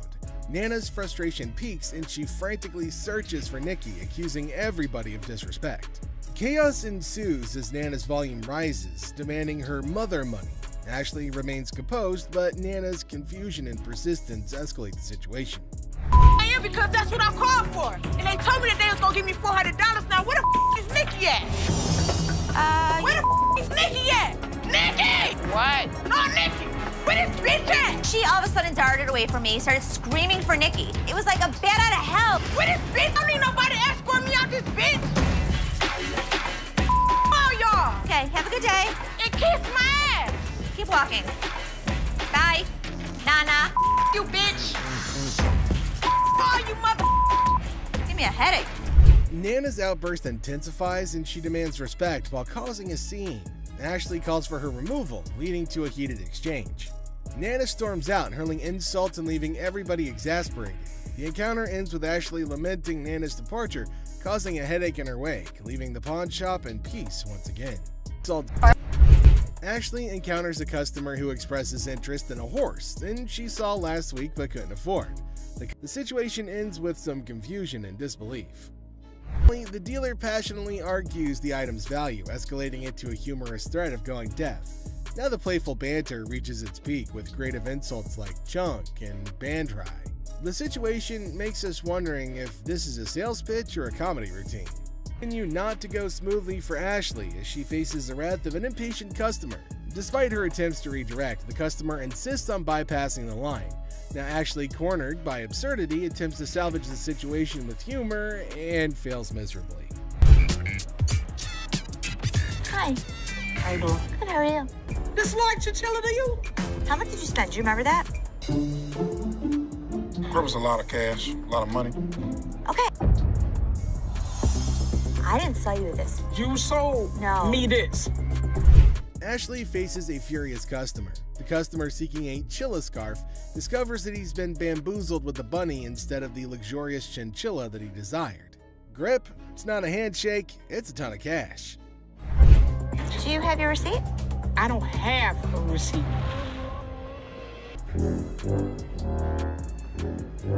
Man, you sold me this bull for real. I ain't leaving here until I get my damn money back. Bunny right there. I wish this bunny would just... See this? Look at it. It's flying through the... As the drama unfolds, Ashley denies the accusation, stating the chilla is actually a bunny. Now the customer's girlfriend confirms the fluff faux pas, tossing the rabbit back. The receipt? It's apparently tucked in a peculiar location. Look at that. Ain't nothing chinchilla about it. I want my money now. It's time to go, sweetheart. All right, you can take that home if you want to. But I want my money, that's all. Have a good day. That was nice on you. Whatever, man. Around your neck. That's some old ass. Amidst the chaos, the customer adamantly demands a refund while comparing the bunny to Bugs Bunny. Now Ashley remains unfazed, suggesting the bunny be taken home as a consolation prize. But the customer's not having any of it. This bunny's not hopping away from the dispute. I'm not wearing that old ass. That was a good shot right there. You play basketball? I'm not wearing that old ass, man. Have a good day. You too. I want my money. Man, I spent good money up in this bitch. Why you so violent, girl? Go on up out of here. Try to be nice to you. Now you're gonna leave it? You wear that. In a final showdown, Timbers Flair and Ashley bids adieu to the irate customer, but not without some sass and a failed attempt to pawn off an old scarf. The customer exits empty-handed but full of fury, leaving Ashley to ponder the quirks of pawn shop life. Ashley the manager. Ashley reveals that she is the manager, leading to a heated exchange. The customer insists on $500, using forceful language, but Ashley stands firm, refusing to tolerate demands. Reflect on the Detroit rock scene, mentioning ZZ Top's enduring presence.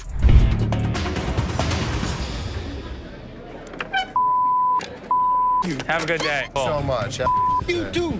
If you need security job, you come and see us. People in Detroit are tough. She showed them. You people. Wrapping up the chaos, Les confidently asserts that was taking care of business, baby. Now he cheekily invites anyone needing security in Detroit to come their way. The scene ends with Les asserting Detroit's toughness, leaving us all entertained and maybe questioning our own security needs. The seller aims high at $150, but Les offers a mere $10. The seller demands to see the manager, mistaking another employee for one. He refuses Les's crackhead price offer, leading to escalating tension. I can go $10. $10? $10, yeah. The seller refuses to budge until he gets his $150. 35. I really don't need nobody. Just gonna be me. Let's go, bro. Things get heated really quickly. Hey, nah. This man, get off me. Like I'm playing with y'all. There you go, a little bit push. Go! I want y'all to help me out. The situation. Too heavy to carry. This customer constantly, persistently pleads for help, emphasizing her dilemma. Now, despite her persistence, Ashley can't comply due to the missing base. The customer's escalating frustration, highlighting the humor of the situation. Ashley, Seth, and Karen to the office, please. Ashley, Seth, and Karen. So I got the results back from the secret shopper. Taking care of this customer. What is the first thing you see? 3 rings on the showcase. That's not allowed. Right. So one item out at a time. Now let's fast forward. Told somebody that you'd come back. I said I'd send somebody over. But nobody ended up coming over. Les, the silver-haired sultan of secondhand, calls his court jesters, Ashley and Seth, to the throne room. Apparently, he had a secret shopper, Ava, visit the pawn shop, and the results were not the best. Ashley and Seth exchange nervous glances, wondering if Les is going to unleash his legendary roar or just some good-natured pawn. That you'd come back. I said I'd send somebody over. But nobody ended up coming over.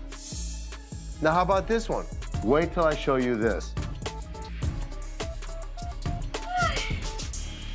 I yawn. In front of a customer? Maybe that happened one time out of maybe the past 20 years that I've been here. That particular day. Les unleashes his claws. He throws Bobby under the bus for displaying 3 rings at once, a cardinal sin in Lesland. Then he tears into Seth for taking too long to help a customer, accusing him of being slower than a pawnbroker on vacation.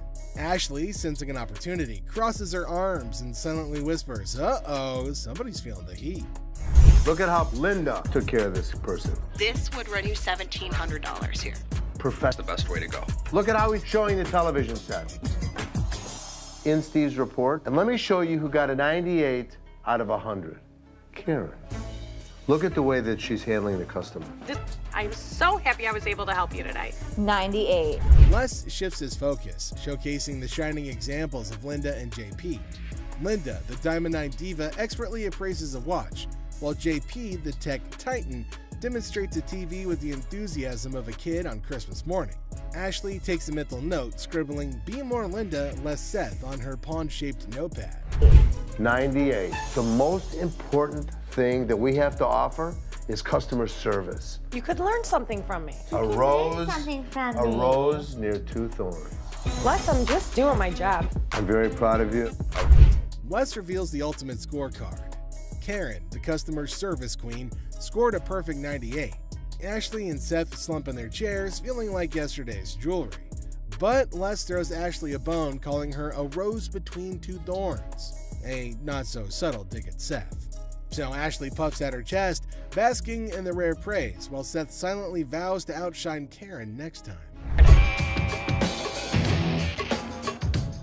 Is there something you need help with? No, I'm just browsing. Okay, sounds good. Anything catches your eye that you want me to pull out? I was kind of looking at some of these watches. Okay. Something wrong? Yeah, my phone. I just let my... Did you take my phone? On the showcase. In a pawn shop far, far away from common sense, a customer's quest for an invisible phone turns the store into a circus. Imagine a magician's act gone wrong. Now add grumpy customers and confused employees. It's a comedy of errors where the only thing missing is the phone that everybody's looking for. Look, I ain't crazy. Damn it, I just let my phone down. Yo, you better get off because get the manager. Another customer in the store. You have got to get out. Y'all, please, listen. As chaos reigns supreme, the invisible phone saga transforms into a slapstick showdown. Consider a scene from a stupid action film, but with canes instead of firearms, and insults flying quicker than a swarm of birds. It's like a sitcom on steroids, with each character competing for the title of most absurd performance. I'm out of here, yo. Their business outside. Nobody don't got time for this, yo. Get this old ass. Hey, what's your problem? Oh, my For God. heaven's sake. You ain't gonna need that cane. Go ahead, put the cane down. Chill out. Gangsta, calm down. Yeah, all right. Man, don't hurt nobody. And watch how you use that cane. Shut the hell up. You got grandkids? Granddad. Have a nice day. Now, as the dust settles, the pawn shop resembles a battlefield of comedic proportions. With tempers cooled, the invisible phone remains the elusive star of this absurd show. And when the curtain falls on this hilarious display, only one thing is certain: nobody's gonna leave with their sense of worth intact. Hey, I'm trying to pawn this chain. Yeah, we won't be able to take this. Why you want me to take? Why are you screaming? Because I want my mother money. I'm a boss. That's what I do. Get my money. You're gonna come and get it? One way or another. All right, well, I'll come and give it to you. Yeah. So this guy strolls in all confident, trying to pawn off some change. He's like, I want $250 for this. But hold up, it's faker than a $3 bill. The drama unfolds as he demands his mother money and threatens to take it by force. Oh man, well we got ourselves a boss in the making right here. Where's it at? Back up. Okay. First of all, that's not real.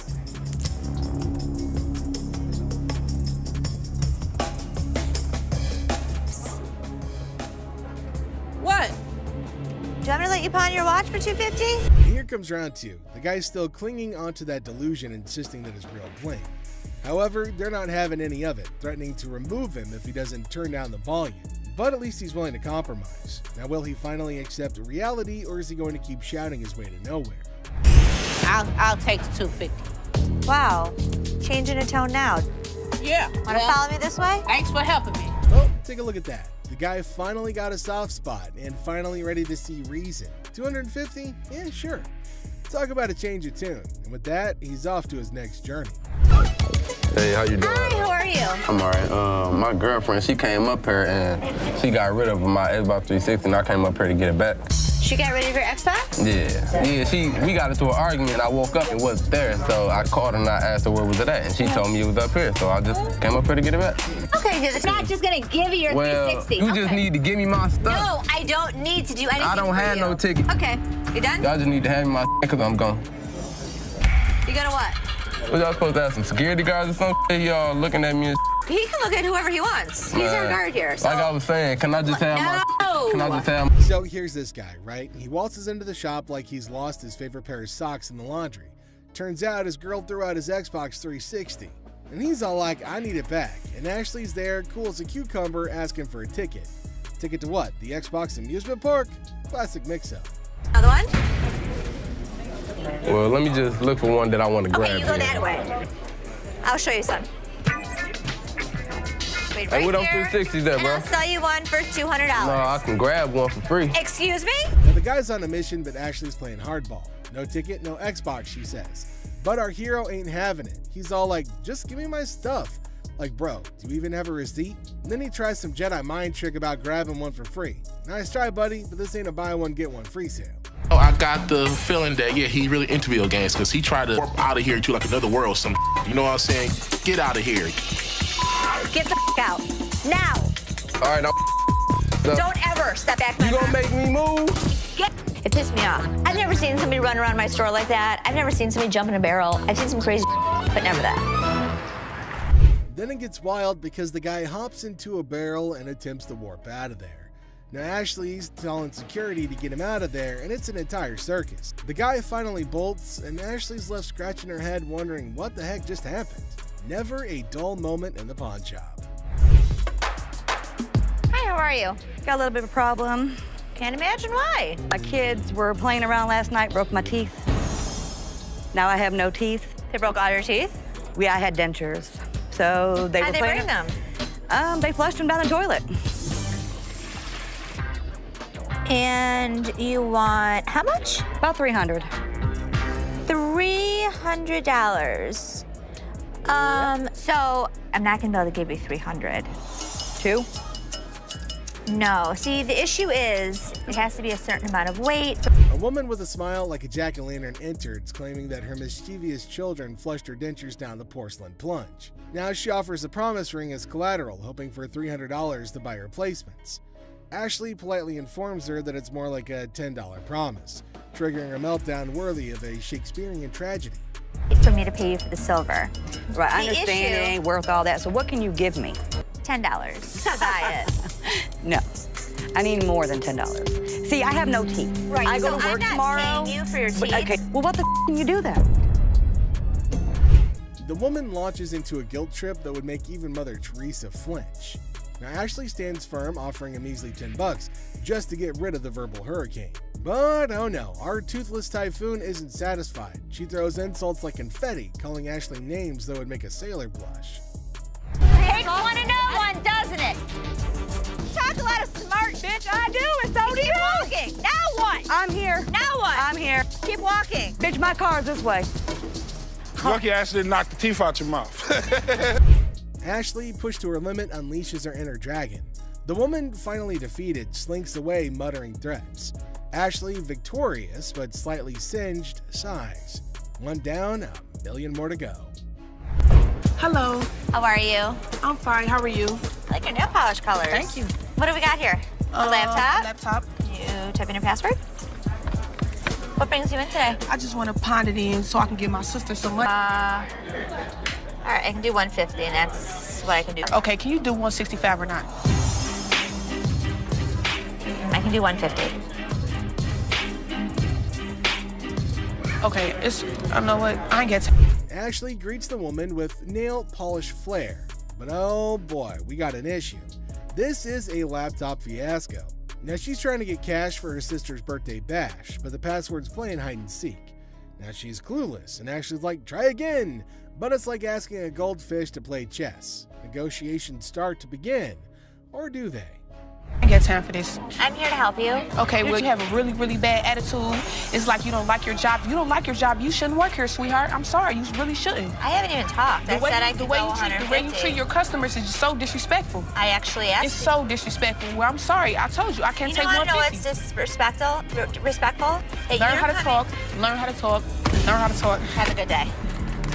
You were too silly. So are you. Don't touch my stuff. You were so silly. If you want me to... It's a bargain battle royale. Now the woman wants $165, but Ashley's all like, I'll give you $150, and it's a standoff. Then, boom, attitude explosion.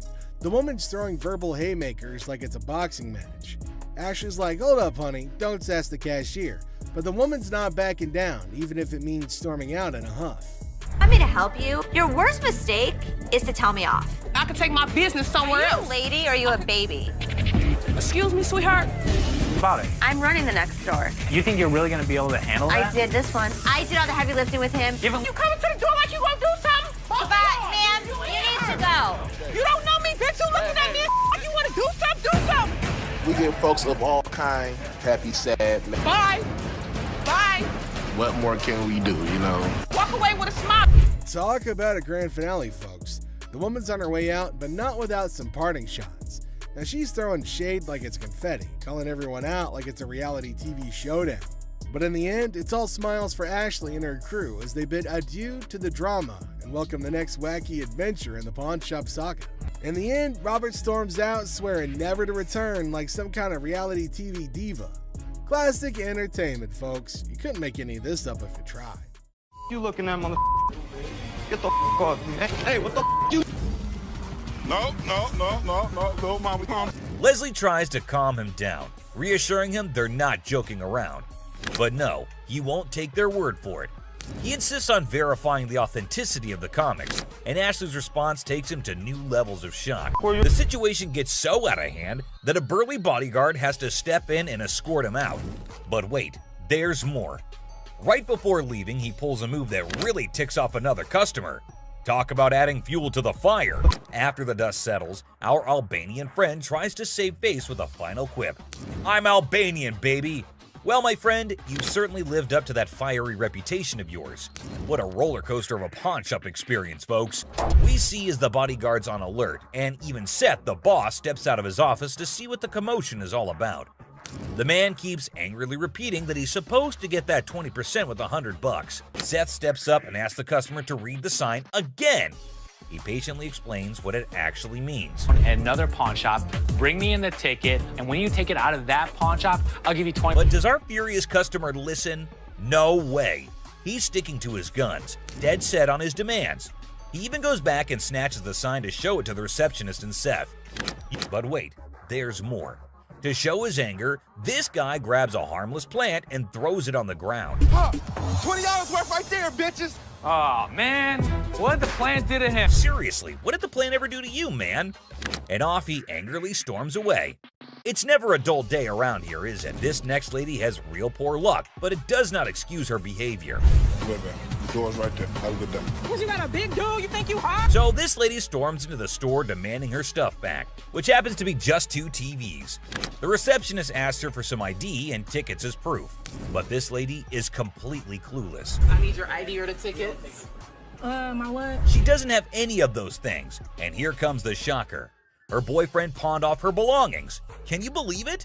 Now she wants them back, and it's a pretty messed up situation to be honest. She explains to the receptionist that she can't provide the required documents because her no-good boyfriend isn't even around anymore. He left her high and dry. Ouch, that's gotta hurt. Now Ashley, who overhears the whole thing, initially sympathizes with this poor girl. But hold up, that sympathy doesn't last for long, and for good reason. I feel terrible for her, but I can't help her without her ticket. This customer suddenly loses her mind, like all the anger in the world has consumed her. And guess what she does next? Brace yourselves, people. She starts yelling and banging on the glass window, demanding her precious TV. Seriously, that's not how you get things done. Even if someone is trying to help you, no one will tolerate that kind of behavior. Ashley, understandably furious, tells her to back off. The situation gets so heated that Ashley has to step out of the room to confront this unruly customer. And guess what? This lady has the audacity to threaten Ashley. Well, Ashley isn't one to back down, so she tells her to get the heck out of the shop. This customer is beyond crazy, I tell you. It seems like she had a truckload of problems even before she set foot in the store. What? I dare you. Now, the bodyguard steps in to escort her out, but oh boy, this girl goes on a rampage. She knocks over everything in her path, completely enraged. Come on, girl, you seriously need to chill out. Bye! What? I can't leave! Finally, they manage to get her out of the shop, but you won't believe what happens next.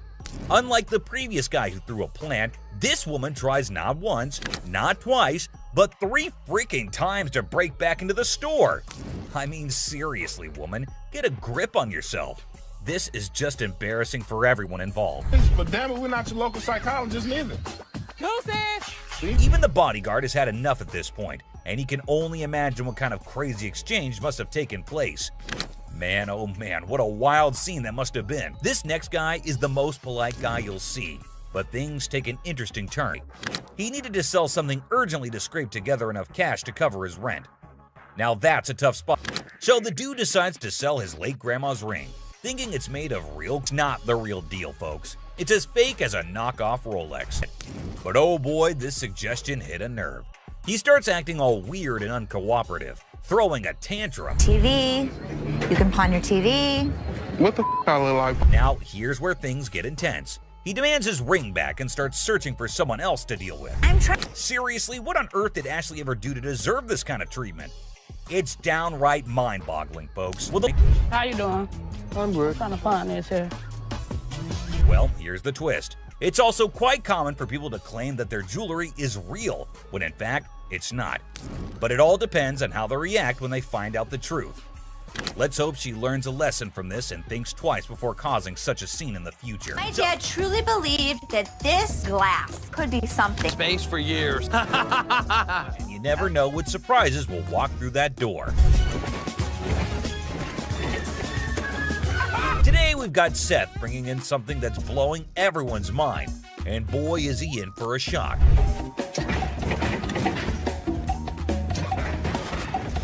Our friend Penny rolls in with a rare 83 T-top Cutlass, lowrider frames, and a fully customized beauty. Whoa, whoa, whoa! This is the stuff dreams are made of. These babies are like finding a needle in a haystack these days, and you can see Seth's eyes light up with excitement. Easy there, Seth, don't get too carried away. We see all types of old cars come through the store. Does it do the 4-wheel hop? It could if you wanted it to. This amazing car is decked out with 4 switches and can hop up to 72 inches in the front. And guess what? If you're up for it, it can even do a 4-wheel hop. Talk about a versatile ride. If you wanted to, it's equipped to. But it's very rare we see a tricked out car that actually jumps off the ground. This car is the real deal, folks. It's got all the bells and whistles you could imagine.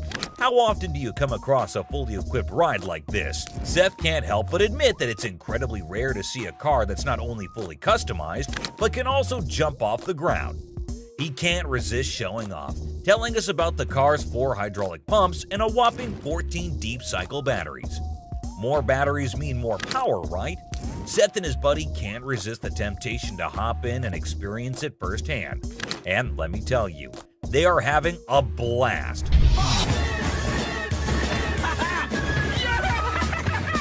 Now, Seth really wants this car, but he wants it at the right price. Penny, on the other hand, is hoping to fetch $12,000 for it. Will Seth bite the bullet and make the deal? Well, here's the twist. How about $4,000? Seth is only willing to dish out $4,000 for it. Whoa, talk about a huge drop. You can see the disappointment on Penny's face. He explains that he spent $4,000 just on the paint job alone. After some negotiation, Penny agrees to settle for $10,000. But Seth tries to push it further, offering $7,000. You know he wants it. It's very rare we see a tricked out car that actually jumps off the... Penny, being the wise guy he is, doesn't take the deal. In the end, they part ways on good terms. Well, folks, let's hope Penny finds another buyer who's willing to meet his price for this fully customized car. It's always a thrill to see unique items like this in the pawn shop. And who knows what will come through those doors next. Stay tuned for more pawn shop adventures. But here comes another gem-filled day at Les's Pawn Shop. We have a woman who's brought in some stones she discovered at her late grandmother's house. Her goal? To gather enough cash to cover her dear grandma's funeral expenses. Poor thing, she's not quite sure about the value of these stones and is expecting to receive a modest sum for them. Younger. How much did you want for these? Anything would help, like $50 or $100. Enter Ashley, who wants to assist but has serious doubts about the authenticity of these gems. Who knows what other surprises await us in the future? Stay tuned, folks, because the adventure at Les's Pawn Shop is far from over. Hold on to your seats because this next guy is about to unleash some of the rarest goodies on the market. 5, 6. Brace your talk about a lucky break, huh? This guy managed to gather all these valuable items from various Star Trek conventions across the country, thanks to his gig as a truck driver. Talk about dedication to the cause. But wait, it gets even better. He pulls out this kit from Paramount Studios, which is a seriously impressive piece in his collection. To give to radio station to run ads for the show. And it's an authentic set that was sent to a TV executive when Deep Space Nine first hit the screens. Now that's some next level stuff right there. You can't help but appreciate the sheer coolness of it all. Here's the catch though. All this awesomeness comes at a price. I kid you not. This next guy just pulled up with a true gem. Can you even fathom it? It's none other than a 1982 checkered cab. Whoa, now that's what I call antique. Take a gander at this beauty. It's in engine looks splendid, almost brand new. How cool is that? But wait, this way the rates were fixed, making it easier to attract customers. It's a shame we don't see this kind of thoughtful detail nowadays. The door. Did you see the rates on the door? Yeah, I did. The shut up one is one I like. However, much to their disappointment, the customer refuses to budge below $8,500. Nonetheless, Les wishes him luck, and we join him in hoping that the right buyer comes along for this exceptional ride. Fingers crossed, this guy walked in all eager to sell something big, and boy did he deliver. But here's the kicker. Is it actually silver? This is literally just a regular mannequin and he actually got it from a movie theater.